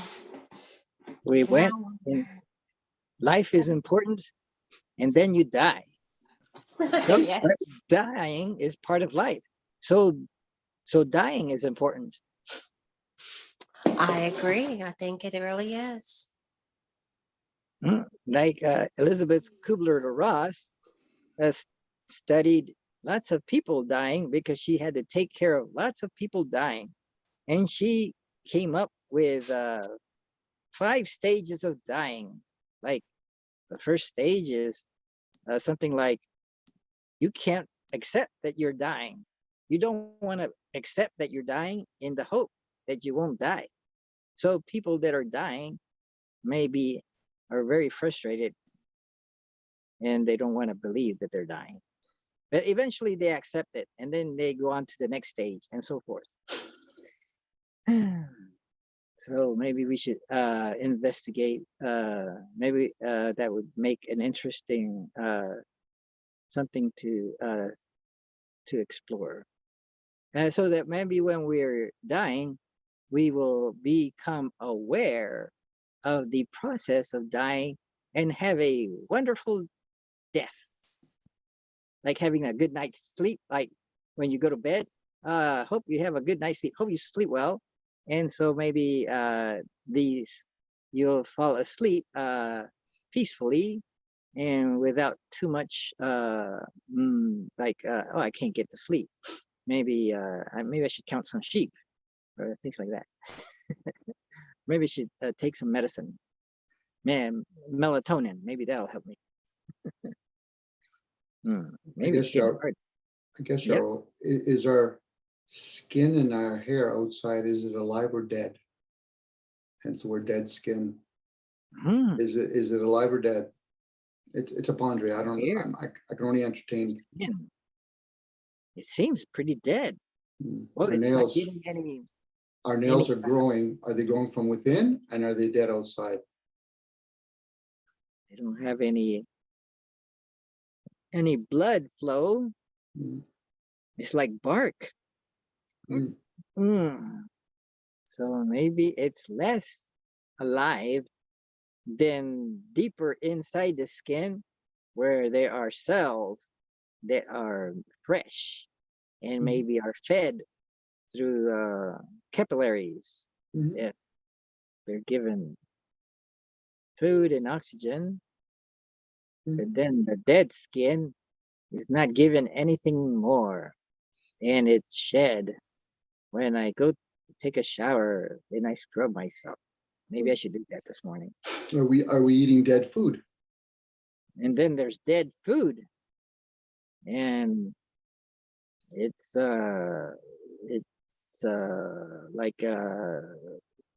like spinach.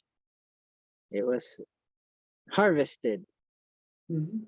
and it was refrigerated and it was bought from the grocery store and Most, prepared in a salad. most of our food, I can't say most, I don't know if it's all of it, it's in a composing state. Even our body's composing. We get to a certain point where the ideal that we're getting older, we get to a certain height, that's kind of illusional. But then if you start looking from within, aren't most of our cells always dying? Isn't parasites? Isn't there a whole bunch of hosts of parasites going in and out of our bodies or dying within our bodies? So the whole concept of life could be explored, but from what position? From within or from without? Cells. Maybe there are cells. Maybe they're programmed to live a certain amount Mhm. and die, and then they get absorbed and expelled. Mhm. But before that happens, there's already been some extra cells that were created by dividing cells.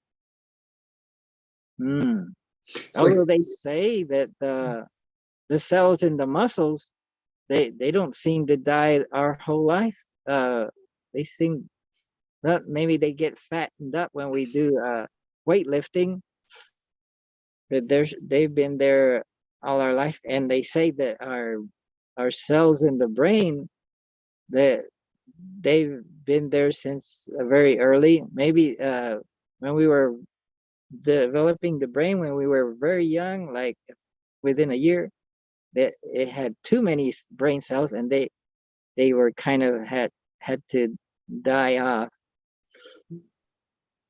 well, we have language. Sometimes people will say the possibility of an ancient language died. Did it die or did it just Oh. did it mutate? So we have different languages now. So parasites do they actually die or do they mutate?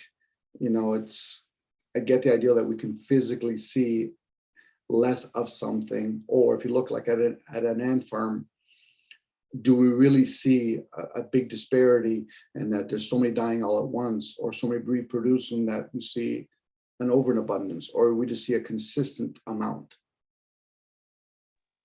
And I feel then, like I remember understanding that everything is energy, Mm, and energy cannot die. It can only be transformed or transmuted into a different form. Yeah. And so yeah, what you said triggered that recollection for me, Dom, because yeah, it's mutating. That's mm, what it is. It doesn't matter if we call it a cell or if we call it, vegetables or whatever. It's mutating into a different form, and mhm, different energetic form. mhm. I like the word transmuting. I like that word. Yeah. You know, and then of course we could be like a Lego set. We're accumulating more stuff, and then at the same time we're also excreting, whether through, you know, number one, number two, through our pores of our skin. Like we literally could be this major factory with all kinds of stuff happening, but we only see it from our limited senses, that we think everything is one, mm. Wow. and then we call it Indeed. life, and we call it life, which could be, it's a word. I guess we have to describe something with something.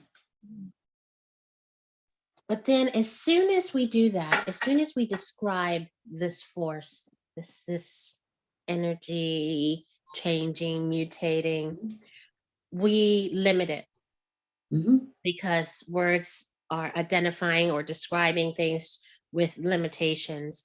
And that's what causes our conflicts. And we can't we can't seem to get to the real point.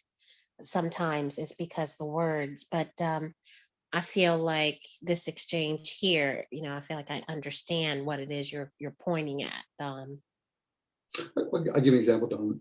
You'll see like a snake charmer, for example. He'll play an instrument like a flute, and then the snake will do something, right? Well, we do that with music. We have parasites in us, and there's a good chance, because we introduce things like sound and like words, we literally could be altering it. It's like if me and you were in a room and we're trying to think, but meanwhile somebody's playing this really loud music, regardless of what it is, whether it's a drum or whatever, they do different things. We might not be able to focus in on what we're trying to think because our body's being affected by something else now, which could be music. You know, this is why when they talk about the sound that comes from Baroque music is one of the better musics to listen to when you want to study something. It puts you in that state. So other people will listen to reggae when it's a different state that you want to be in, or rock and roll.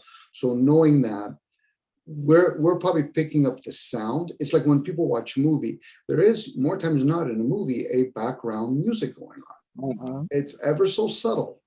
So we're like, oh, I really like that movie. Well, maybe there was a music in the background, you know, so mhm, there's that transmutation going on. You know, we just, there must be a reason why they say we have three brains, you know, or we could entertain the idea and say, okay, so let's say one is fight or flight, the reptilian brain, think about parasites. Another one is the animal brain. It's the feeling brains. Think about animals in general. We just intellectually think that they don't have feelings. Oh, they do have feelings. You know, if they didn't, then why would a poor creature like a pig squeal when you cut its poor neck? You know, we do a lot of stuff to a lot of species, and I'm still surprised we don't do it to our own species by saying, well, if you're going to kill them, you get to eat them. mhm, mhm, mhm. There's a Well, I hummingbird. think at some point we did used to, Mhm. eat each other, eat humans, and then over time it's become taboo, and laws against it, which is our evolution. We've evolved. Our consciousness has evolved, and like so, animals, plants, everything here is living. It's alive, but it's constantly, ever constantly transmuting into a different form. Yeah. And so our animals are more sensitive, more aware, and I witness it with this dog on a You know, regular basis. I find that interesting, Don, because a man that, let's say, I'm going to play this game, a man beats his wife. And the wife finally stands up because that shit doesn't work on me anymore. So he figures, okay, there's a new law in the house. But meanwhile, I'm okay to beat up other people. The animals are probably turning around and say, okay, so let me understand that. You guys put boundaries over you, but we get rewarded by you guys eating me. That you guys haven't really leaped that much. That's like saying we hate one culture, we no longer do it, but now we hate another culture. You know, we're very destructive to the animal race, very destructive. And then we use justifications and excuses to reason why we eat them, which is, hey, yeah, we're going to nibble on you today, cow. Why? Because I don't really like eating Africans today. Oh, okay, you're being fair that way, Dom. Don't like eating Europeans today, so I'm going to eat a bunch of deers. Okay, you're being okay. But I mean, that's one way of seeing it, sure but it is. That's all I'm doing, Don. yeah, you're just shedding, making light of the idea of how we are. But I Yeah. see it slightly differently. I see that we were put here to figure it out. Okay. And so we have been figuring it out over however long, millions, Mhm. eons, Mhm. figuring it out, adapting and changing. And I do not see a right or a wrong. I just now yesterday watched a new series on Netflix called Outlast. And what it's about, it's the same old scenario, reality show about surviving in the wild in Alaska in this particular case. And one of the characters, I found it very interesting because their dilemma was they discovered, we cannot survive without protein. Period. They discovered that. It didn't matter at that point if you were vegan, vegetarian, it didn't matter because the reality is you're in this environment where you have to scavenge from what you can. And the main point is you cannot survive without protein. They were deteriorating quickly. And one gal who was a hunter, she shot and killed a squirrel, and it became very emotional for her as she was going through the steps of taking it apart and doing what she needed to do to prepare it for the rest of them to eat. She was so emotional about it, and it reminded me of the stories I've heard about so-called the Native Americans, the Native Indians, who they were so close to nature and that they understood that they had to consume. That's what this was about. We have, like you said, we have parasites consuming us as well. Everything here is in constant mutation. But they had a spiritual awareness of the value of that life. And so I witnessed that character, saying a prayer and saying out loud, I do understand the value of this life and I'm so sorry to take it. I need this in order to survive. And so I feel like we don't need to create stories of right and wrong about what is, but we do as humans. And that action is the ebb and flow, that is the process of evolution where we think about things and consider different options and weigh things in order to make different choices down the line. Our ancestors would have, the ones that were gifted would know each other's energy. Today, if a hunter, that scenario you're going with there, Don, if there's a hunter and they're hunting their food and they happen to have people that are gatherers, in this case, hunters are usually O blood type. And then the gatherers are usually A's or B's or ABs. So their protein intake is different. So a person that says, I need to have meat, I said, yeah, because you're an O blood type more times than not. So it'd be no different taking a person that's in a community of gatherers. They gather their foods like, through strawberries and all that. But a hunter's in among them. I said, you will eventually die. This is where the weak are always die based on their communities. So today we've just learned to use science, where before our wise people would read energy and say, no, that kid is designed for that culture. This person is designed for that culture. So, but today, most of us don't make our own foods, let alone do we hunt for our own food. So we're declining when it comes to supplementing our own needs. Most people that go to McDonald's wouldn't even know how to kill an animal, let alone what part do you kill and what part do you cut off? When do you kill the poor creature? That's why the schooling system is solely served for commerce. Commerce in the sense that let's keep them confused. Let's send them to a doctor because they're not going to learn how to take care of themselves. Let's bring them to a lawyer because they don't know how to actually take care of themselves.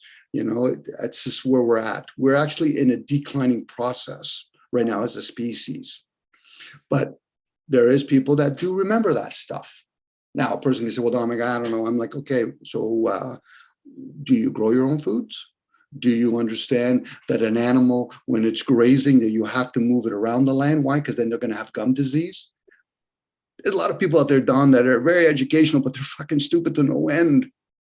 But yet they like to philosophize or intellectualize. Well, Dom, I could survive. No, you wouldn't. It's like taking a whole bunch of science. I said, listen, I'll give you a heads up. I will give you the element chart and we'll put you on a desert. Let's see which one here that will do steel, because that's an evolution, but also a de-evolution in the process. So now when a hunter says, okay, you're a hunter. Okay, what are you? I'm into domestic. That's why when certain people that have a certain blood type, they eat wild game opposed to domestic game, two different energies are flowing at that particular point. But for a person that's a woman, or more times a lot of women are A blood type, it might not be useful for them to have a wild game unless they grew up with it, and hence the first 7 years of one cycle. You know, a lot of women are deficiency of calcium because they never got it at the beginning, or they didn't give it enough naturally to their children. Because if not, what ends up happening is you're not going to get calcium from an animal called a cow or a goat. Now, some people might be able to endure it. Anyway, this is all energy. You were talking about it, Donna. It's all energy. And once we transmute it into a language, it's going to lose it. As I'm using language to try to describe it. Well done.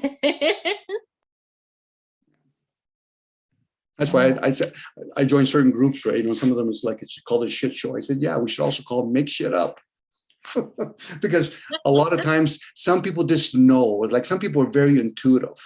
And then you present them in around a bunch of scholars, two different things going on. No different talking to somebody that's very intellectual or very insightful. You know, you talk to somebody else that's very feeling. They lean more towards their feelings. And then you talk to a person that he's a scribe, opposed to, forget about being a scholar, but he's just a scribe. He writes shit down. Different energy. It's like writing with your left hand opposed to your right hand. You get different results. Yes, there's a fellow in one of the other philosophy groups I'm in, and I noticed that he loves to know big words and words that are specifically categorizing people and their streams of thoughts. So he's constantly putting those out. And I've noticed that not a whole lot of people engage with him, you know, discussing those particular types of, you know, thought titles that he uses. But I just noticed how interesting it is that that's what he does. And he seems to want to engage in, well, if you think that, then you're a this. And he automatically just does that. Mm-hmm. I don't think that he's wrong. I just find it interesting that that's what he does. That's everything is about category. If you're thinking this way, that's what you're this. But I don't understand the purpose. Sometimes, a lot of times on, we miss the room. I even do it myself too, where imagine me, you'd speak in English and somebody comes in and starts speaking Greek. I'm like, okay, that's what two different languages going on. And I think we all do it in our own way. I do it on a regular basis. I misread the room. If I was most conversation comes in with the idea that, okay, we're really going to have a philosophy. Next thing you know, I'm like, fuck, we're right back down to small talk. And you want to philosophize about sports is one thing. You want to philosophize about why the economy broke down and all that. But most people, what they do is they're just parroting what they heard on the media. I said, so where's your input in all of that? You know, so people don't realize how extensive and wide small talk really is. Somebody that's, like you said, in that case, that person could be being clever. He's learned some words. Like for me, I could sound out a lot of big words in my head, but I can't say it out loud. I don't have that pronunciation. I bastardize words, but I'm okay when somebody corrects me. I said, thank you. I don't have to repeat myself. You said exactly what I meant to say. I just don't know how to say it. You know, so, but this is where people like the ideal. And then of course, certain words come out of people and I realize that's where they're at. Well, I'm curious. Oh, so you're not being sincere. It's like some people that are serious and silly. And then there's other people, when you talk to them, they're being sincere.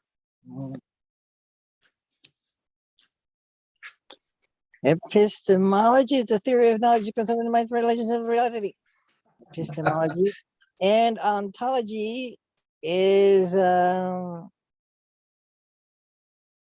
theory of being, maybe. I'll have to see my ontologist. I have an appointment with my ontologist, and I'll ask him what ontology is. Ontology is the study of Ontario. Dominic is the resident expert because he's in Ontario now. Wow.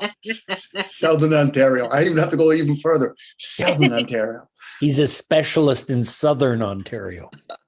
Can I narrow down even further? The East End towards Toronto area. I'm bringing it down even further. Now, here's a question. There's things, Joe, I'm going to say this jokingly, but then what's the essence to Ontario? The people, the plant life.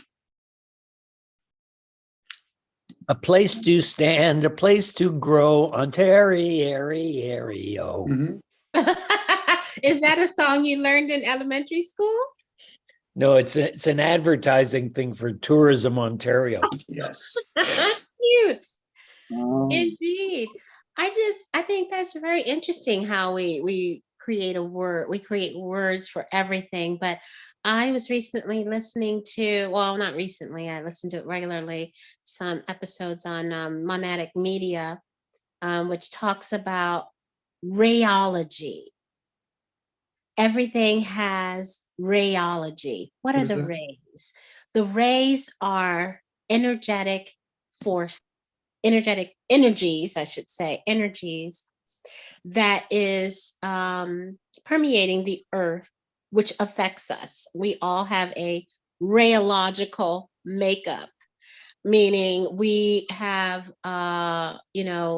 certain personalities that are coded, basically, if you want to use that word, coded by the force of energy that is permeating the earth. And there are different forces. And from what I understand, there's 7 different forces that's permeating the earth that affects us in different ways, depending on when we were born and what our rayological makeup is. Oh my gosh, it's so in depth. And so Yeah. I can see how we create these different ideas. Oh, look, what are you wearing there, Joel? Fingers everywhere. 7 fingers. Oh, the 7 fingers, the 7 rays. Interesting. So many things are referring to the exact same thing, but using different words. And it trips us up and we don't realize we're talking about the exact same thing. Just we keep creating a different word to describe it. And we end up, having conflicts over it because like you said, it's a different language, Don. But we're talking about the same thing. Aren't there rainbows? Is it 7 colors in the rainbows? Indeed. Is it? Okay, yeah. Okay, yeah, because even that, we have colors. Those 7 colors are the color is a representation of the energetic force that is, or ray, that is permeating the earth, and it affects us depending on the astrological layout and how those rays hit the astrological systems and then filters down to the earth. Very, very interesting. Yeah, I think we even have 7 chakras. You know, That's correct. there's a lot to be done with the number 7. And yes, I can see the way. I wonder if the Northern Lights, well, they probably might be affected by that. Yeah, but I can see that. Like, some people might call it like auras, ether. Again, I'm just using words. And then some cultures like Asians, they might talk about elements. So again, once we start bringing it down into a human language, we must be speaking a different language to each other.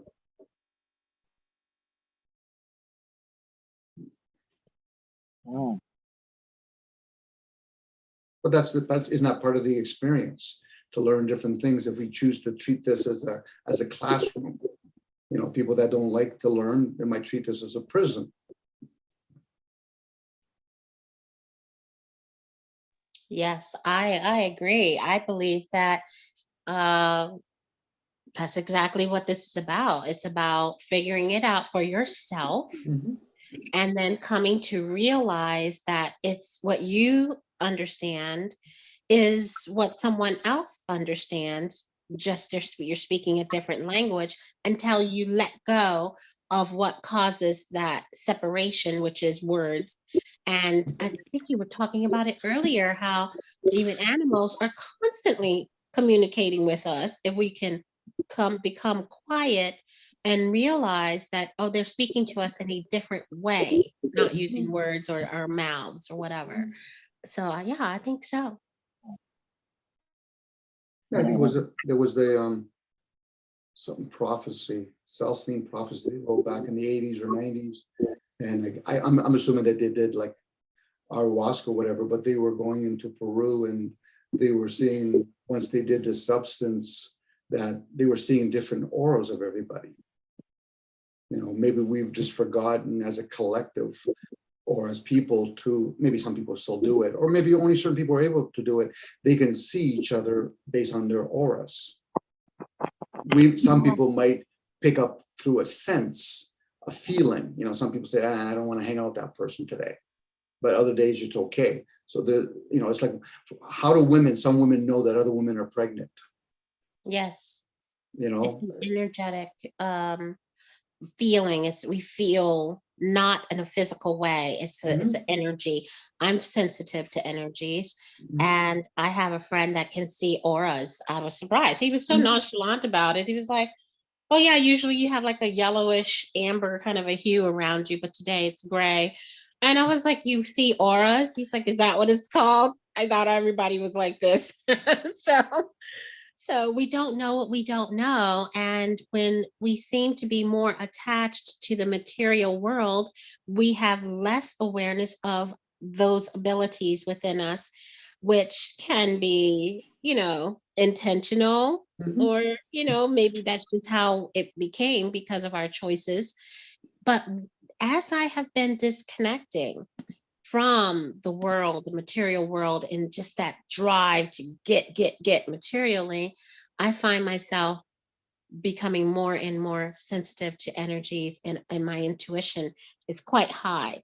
It doesn't mean that I don't get scammed. I recently had a pretty serious scam situation that occurred, very intricate con that occurred, but doesn't mean that, that had to happen so that I can become aware that this is what's going on.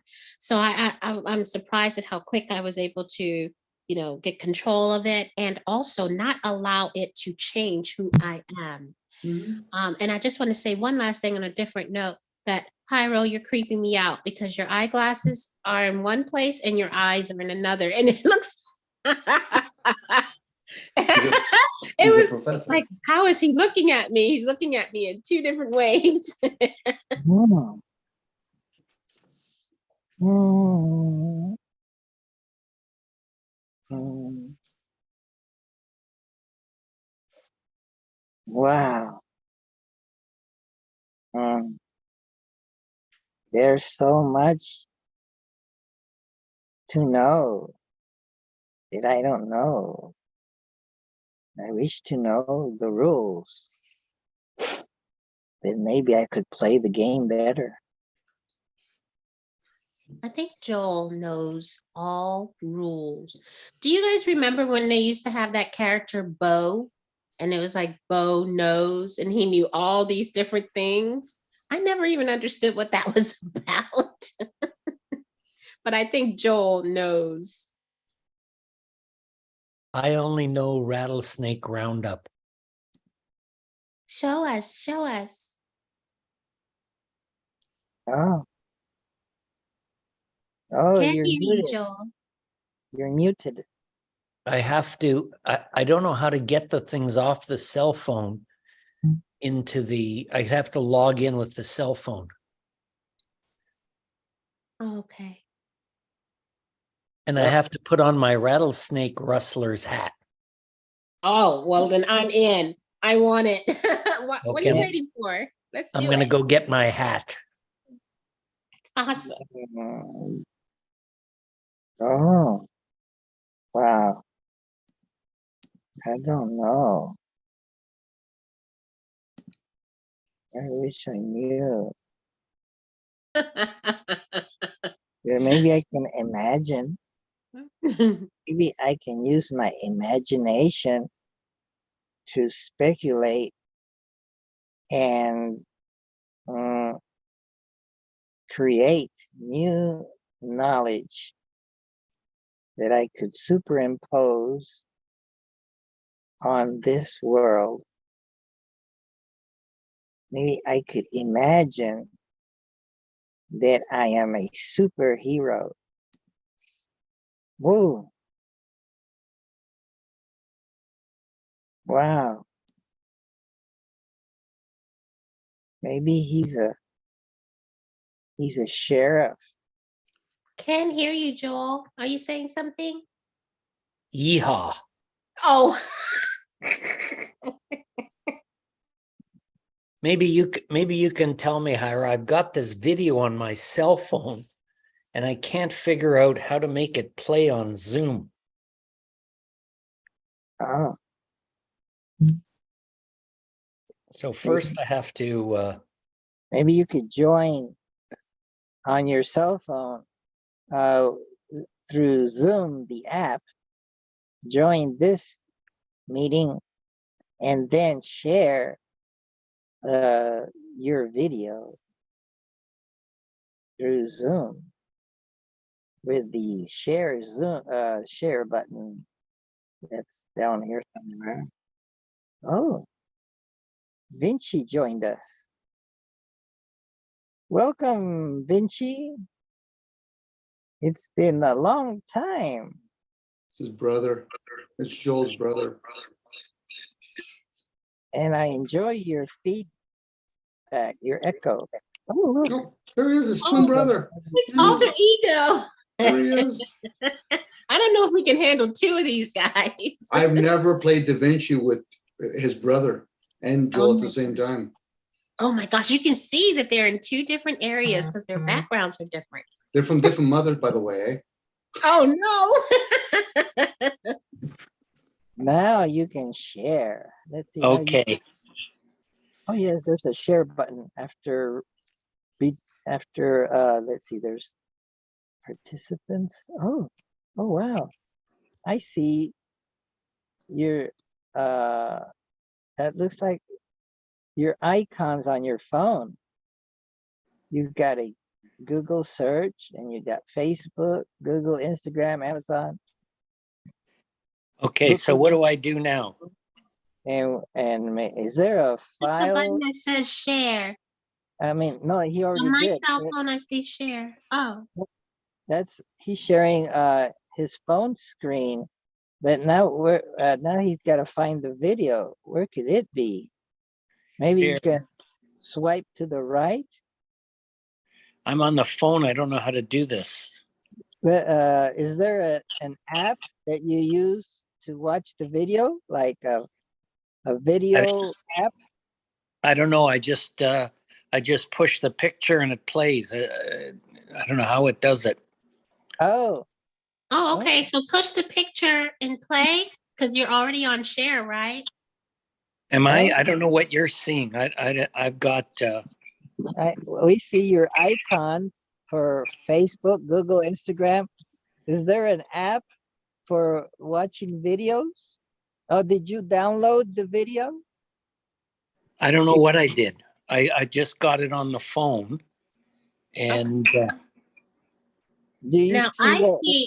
I only see Joel, Vinci. I don't see what you're seeing, Hyro. I don't see any shared screen.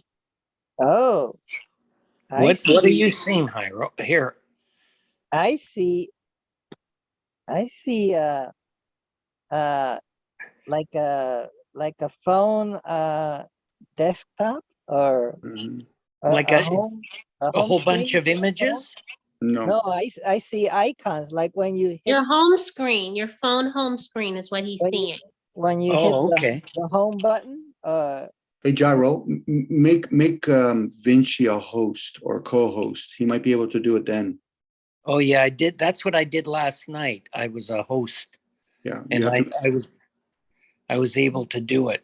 Yeah, and maybe you're right, Dominic. The way he's got the settings for this meeting. Oh, Yeah, right now he- he- Gyro's the host. If you can make him a co-host, you know, his twin brother, not Joel, because Joel goes on. Vinci, I like he's Ah. he's a Christian.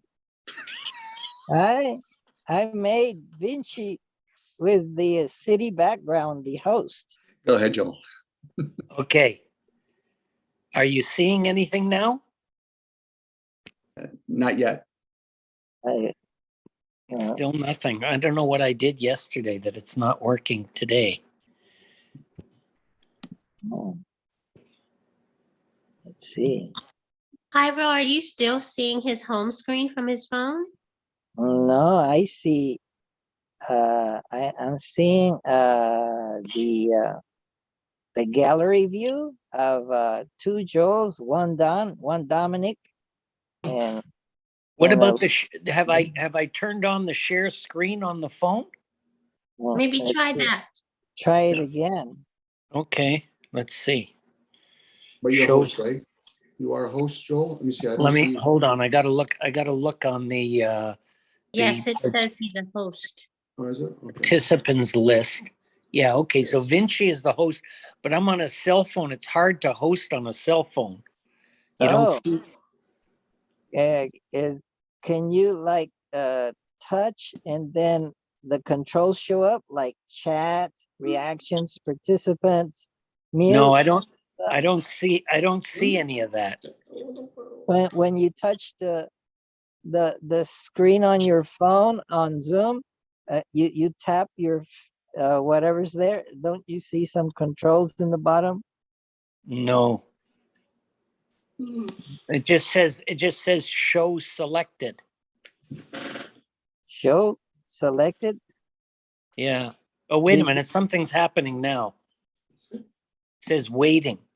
Is anything happening? Not yet. Screen sharing has failed to start. Mm, Please try again later. later. What are we looking for, by the way, Joel? Is your I got- Zoom? Yeah, I got pictures of the rattlesnake roundup. Here, I'm just gonna do 3 pictures. Let's Okay. see. Maybe that'll be easier. I'm gonna click done. And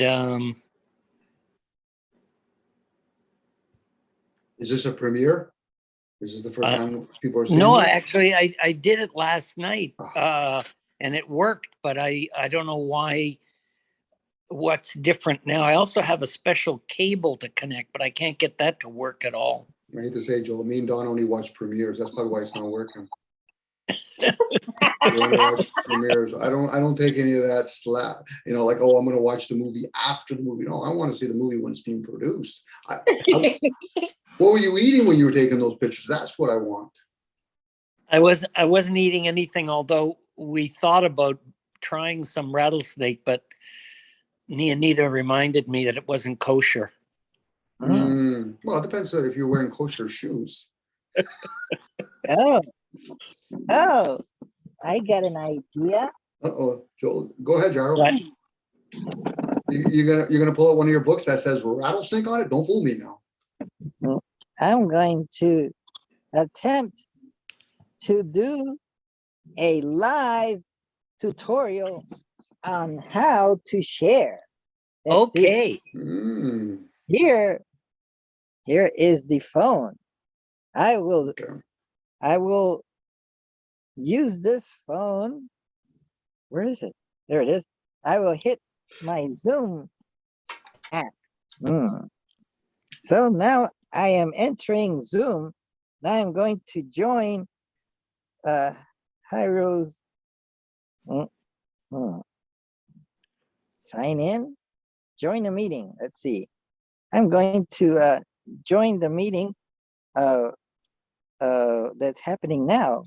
I type in the Zoom ID and I'm entering and I join. Ah, I joined? Or maybe I have to Don't use your port on your phone. It's not working, remember. we let so the host has joined. We let them know you're here. Maybe. Let's see. I don't see, how do I let you in, Ira? I've Don't let 'em never, in. You're the host now. Don't let him in. You have control now, Joel. Run with it. Run with it. Oh. no, I let him in, but I don't know how. I don't see all the buttons on the screen like on a Oh. computer. Oh, now we've lost total control. Host has joined. We let them know you're here. Knock on the door, Joel, Gerald. Knock on the door Screen sharing has failed to start. again. Joel, is your Zoom up to date on your mobile device? I Probably never not. thought of that. I don't know. Joel, are you wearing clean underwears too? While you're doing Yeah, this? actually, they're brand new. Okay, so then everything should click in. Everything should click in. Everything should work, but they're boxers, and I don't know. I don't always wear boxers, so maybe that's different. But it's Saturday. It is Saturday, yeah. So It makes a big difference. In some places it would be a Sabbath day, so you're okay. You're safe.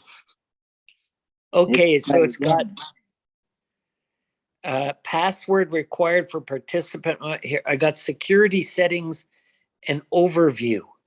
Yeah. Audio type, telephone and computer, password required, sound notification. When someone joins by phone, ask to record their voice to use as, there you go. There you go. And now we have two twins in the room. So what did I do anything or what did I do? No, I did. He bypassed you. Wait. Oh, okay. Hey, Don, Now? this is how world leaders decide whether or not they're going to push the button. We're very safe. It's not going to happen today. We're very, very safe. I don't know how to work it. No. Button on the left. It's the other button. It's the one on the top. It's the other button. Oh, Wow. Oh. worst gets to worst, we'll just let Don's dog jump on and solve it. Oh, she's passed out. She says, I'm not going to be a part of this nonsense today. There you go. Hey, but I'm pretty sure if you open up a can of dog food, she'll be up quickly. You'd be surprised. This Oh, is really? one evolved dog. She's Really? very picky. Yes, I'm Wow. surprised. Wow. Yeah. That's And the way she looks Oh, at there we you, go. with this look that seems to say, of course, the story in my mind is she's saying, No, maybe I don't should- play, lady. I'll see.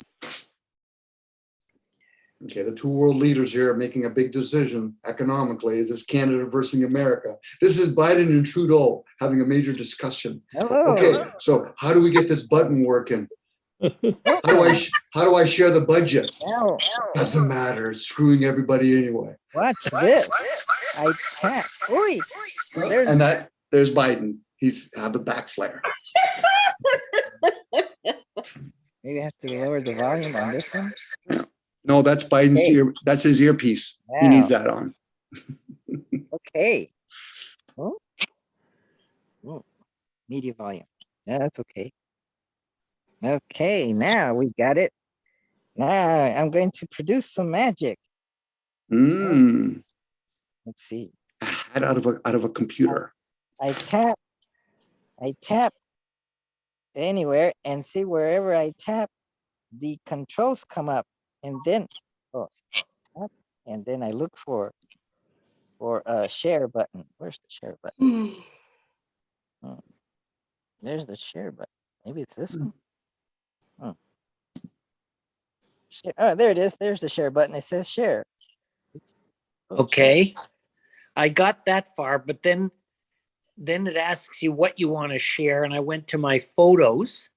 Oh, okay. So yeah, you could go to my. In my case, you could go to different kind of drives and clouds, or box, and there's photo document. Oh, maybe you should go to. Yeah, I guess you would go to photo if it's in a video that you Right, downloaded. but if you downloaded it, it may have downloaded it to a special folder. It doesn't always tell you where. So I would go, if you go to photos, go to recent and see if it comes up there. Or Well, what it comes up, I select it, and then, I don't know, it says add. Oh, what if Screen- you go to document and then recent? It says screen sharing has failed to start. Please Again. try again later. So there's something Oh. set that Maybe it's doesn't work. because maybe it's because I'm sharing, maybe. I have no idea, but that was the same message I got before. Let's see. If I hit share, Stop video. okay, iCloud Drive. Let's see what I got on my iCloud Drive. Not much. Yeah, the fun part is I'm on YouTube and I'm watching it. It doesn't show me and you, Don. It just shows two twins struggling getting out of a box. Does it show me? Can I talk? Screen sharing has failed to start. Again. I keep putting the word again. Again. Eventually, your phone's going to say, "Stop trying. You're hurting me." Okay, I'm leaving. If I leave, will I cut off the meeting? That's a guessing game. That's a No, guessing game. I'm betting $1. No, we're still here. Maybe I have to make you a host. I left and the meeting didn't end, No. You did good. but Can I've we still get got one my of these? rattlesnake hat on. Yeah, I like that. But can we get rid of one of these Hyros? I think he's trying to be a Mr. Yeah. Slow. Okay. Hold on. Before we do, let's have a vote. Which one should we kick out? Oh my I goodness. don't know. The one with the guitar. Keep him. Oh, too late. Ah. Too late. I was going to pick the other one. Welcome back, Ira.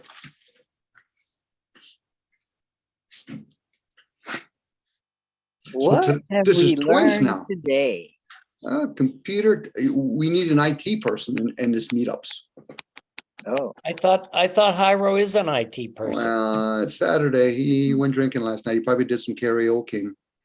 So he's not fully there. Are you, Hyro? Did you do some karaoke yesterday, Hyro?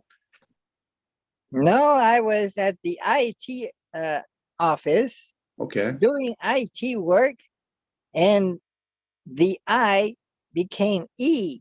So I became an ET. Oh, ET. Special day. Hey, Rami. Look at who's here. Hello, Rami. lost lamb. That's just who we need. We need an IT person. That's exactly who we need. Rami will probably solve it for us in 5 See, seconds. the powers of the universe have intervened. All right, guys, what do you need? I have some video on my iPhone of the rattlesnake roundup. Mhm. And I'm trying to share it on Zoom, but we can't figure out how to do it. Share screen. Yeah, Oh, wait, but you'd have to but when connect from your phone I'm first. sorry? You'd have to connect from your phone. We just did that, but it didn't work. Let me try again. I also have a cable that's supposed to connect up from my USB port on my computer to the, excuse me, to the other computer, but that doesn't seem to work either. I don't know why. That's a security issue. Okay, here I come back again.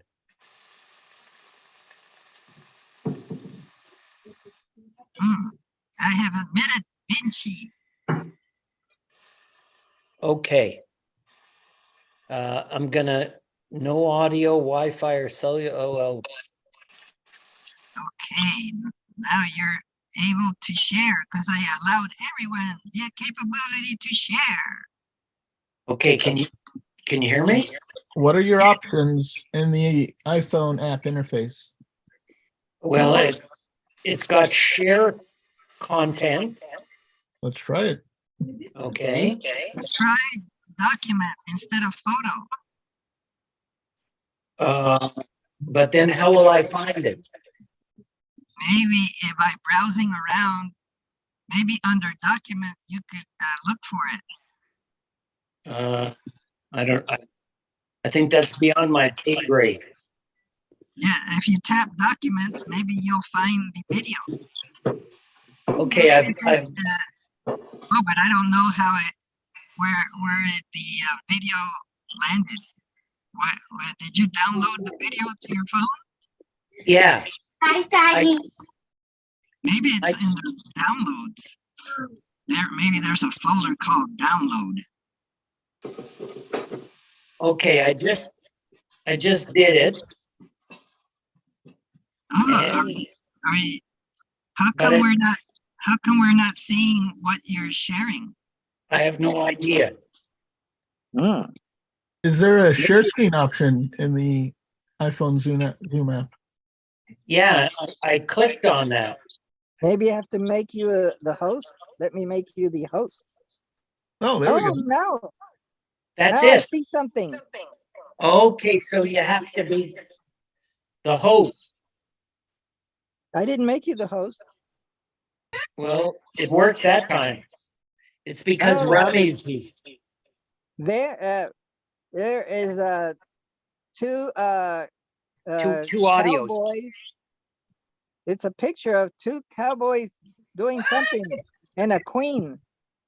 I got my toe. More like a princess of the rodeo, but yeah, they've got a snake on a table. Oh, there it's a snake. They're holding down. They're pinning it. Nice zooming. Oh, wow. That is so interesting. That's the rattlesnake. I'm not sure if he or she thought it was so interesting. Indeed.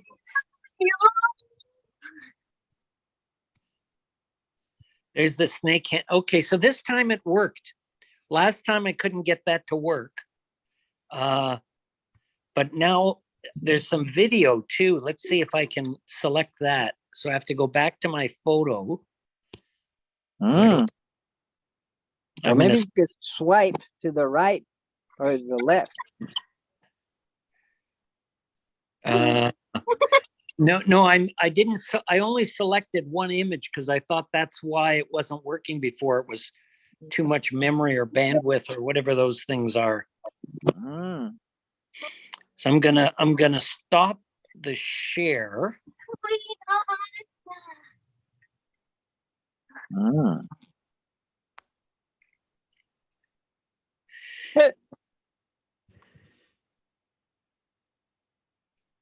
I gotta stop the share. Hold on. What did I do here? Go back to Zoom. Stop the share. Okay. Now I gotta share content again. Go back to photos and select. This time I'll select a bunch of photos. Let's see what happens there. This one's the video, I think.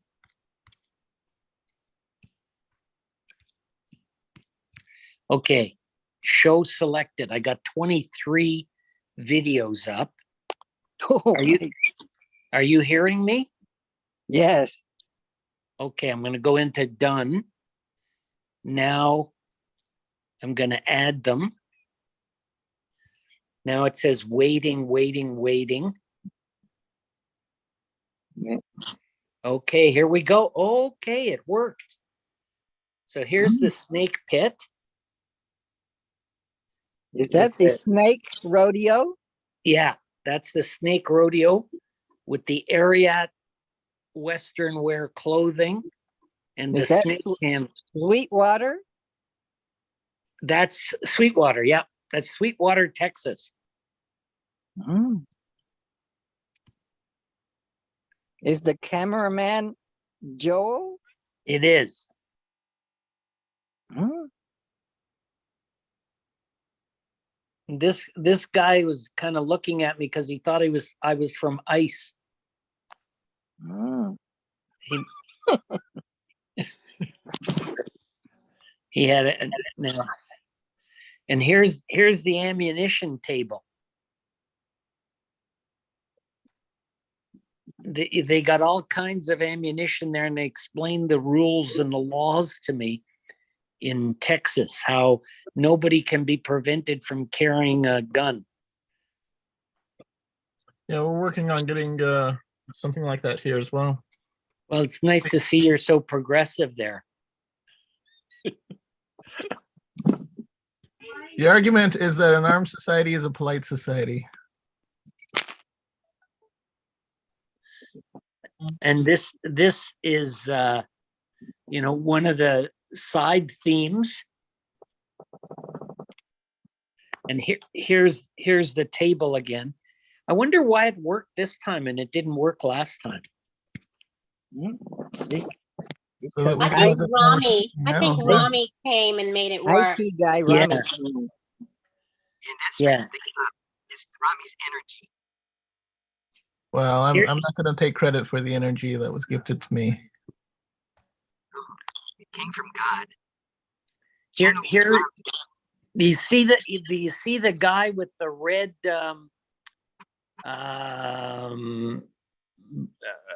vest in the background, and he's got a black hat like me? He's the Lord High Executioner. And the other guy that's facing him, who's all in black, he just brings the prisoners to the execution block.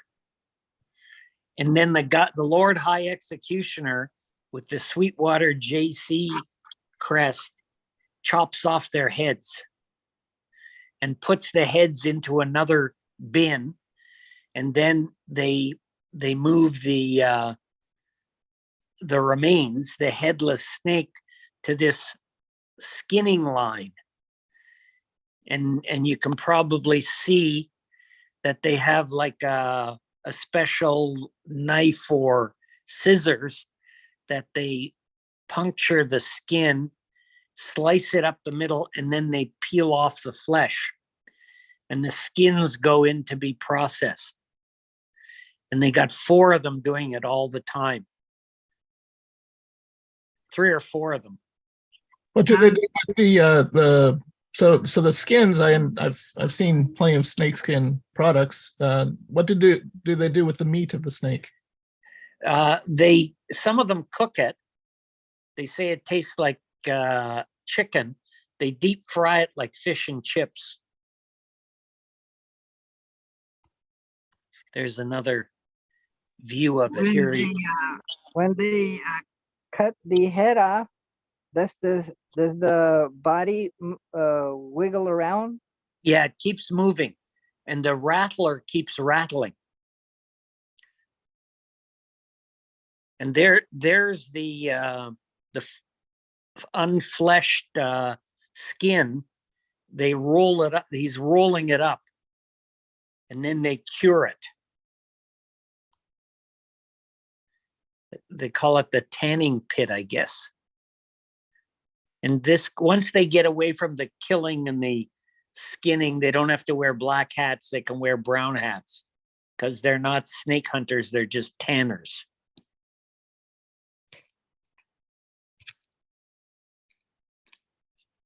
He didn't want to show his eyes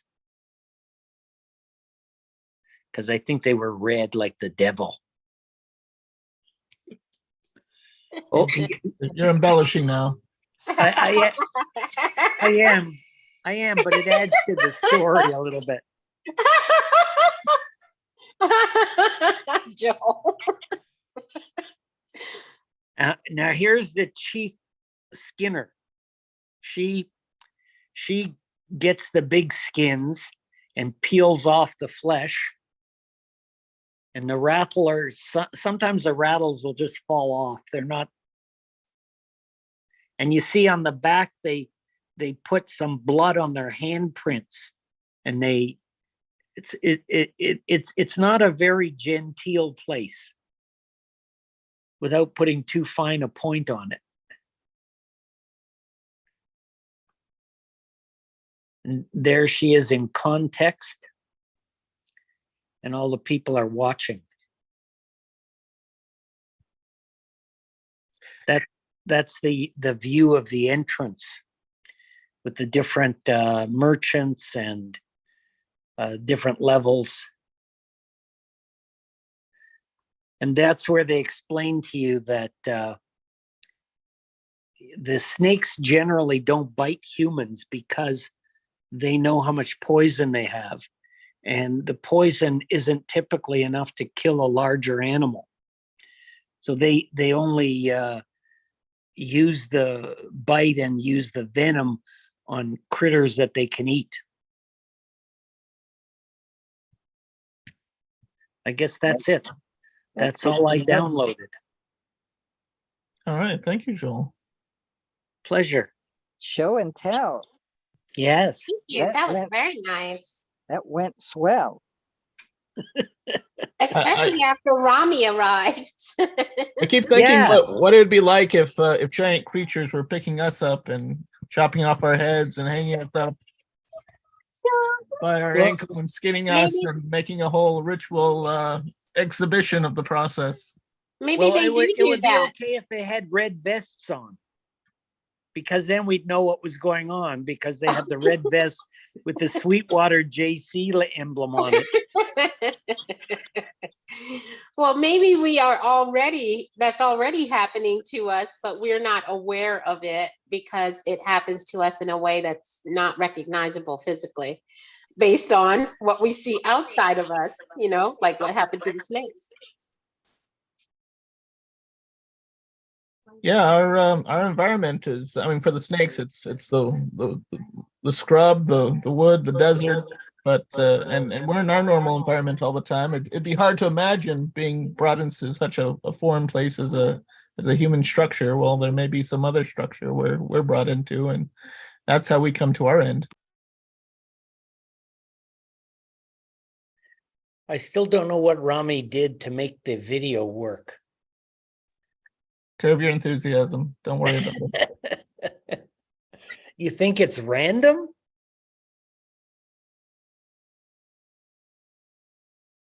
I think there has to be some causality. Well, I can tell you that I have an assistant, and she's been having trouble with her mouse clicking the left mouse button to rename a file. And every time I come and approach that computer, it works. Or if I sit down and touch it, it works. But she keeps having the trouble. And so I've been believing that she just wasn't clicking the mouse correctly, but I've watched her. And so I can't explain that. What does it have to do with me? It happened again yesterday. I mean, probably 5 times now. What is that about? Was Rami around there anywhere? Maybe he was. Do you teleport? Might want to just try switching out to a different mouse. That's what I'm thinking, but we're very interested to play this out, so we'll see. But I do believe we are energetic, and then I do believe as well that we have the power, especially when we are aware of it, to affect things around us energetically.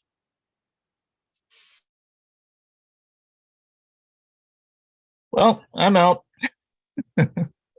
Have a good morning, everyone. It was nice seeing you all. It's nice Thank to see that you're back from Rami. Texas. Have a wonderful Have a morning. Wonderful Thanks, morning. Rami. indeed. Nice to see Oh, you nice too. meeting you, Rami. Bye. Happy Mother's Day. We are all each other's mothers. Either that or we misspelled the word other. Happy Others Day. Well, that was interesting. You haven't seen Rami for years. He popped up and he popped up to save your show and tell. Mm. I Yeah. know. Isn't that interesting? Wasn't that swell? And then he's like, okay, I'm out. Bye. My job Okay. is done. Quick. So for next week, make sure you have something to show and tell, and then Rami will show up.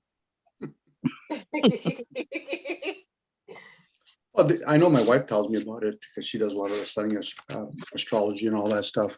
But you hear words like Mercury retrograde. You know, a lot of electronic devices do get affected at different times of year, right? Yes. Mm. Yes. Like some people, whether they can do it or not, back in the days when they had radios, you'd put your hands near the radio. The frequency would be more clear for some people. Yes. I am certain of it. And there's some kind of a energetic, something that comes from my hands that some people can feel. Sometimes I can feel it coming from my hands. Like right now, I don't feel it. But when I get quiet, I can feel it coming from my hands, and it has an effect on people. Very interesting effect. Mhm. Oh, like a water, you know, the moon, when it's at a certain position in different parts of the world, and then what it does to a body of water, it'll move it away from the shore, and another part, it'll bring it closer.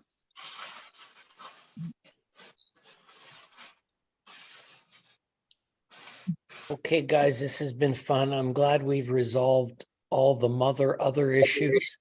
And I think I'm going to go and hear what I'm rattled. the what the humanists have to say about the Emergency Measures Act. Mm, Oh, interesting. And see you tomorrow at 9 a.m. for Plato's Cave or Orlando Stoics. Is that Whichever you can tomorrow? get to. Tomorrow at 9 a.m. Oh, I thought it was the same day as this. No, it's a different day. No, it's every Sunday. Oh, I got the days mixed up. Those rattlesnakes had me rattled also. mm, How many ways can we say the word rattle? mm. Yeah, rattle is the word of the day. Okay, everyone, stay safe, stay well. Maybe we'll see you in Denver this evening, Dawn, and stay well, everyone. I'll send my energy. Love you, boys. I'm saying goodbye as well. Bye. Bye-bye. Thank you, Don and Dominique and Joel. And I'm going off to do some yoga. Joe, have a good one, Jaro. You too.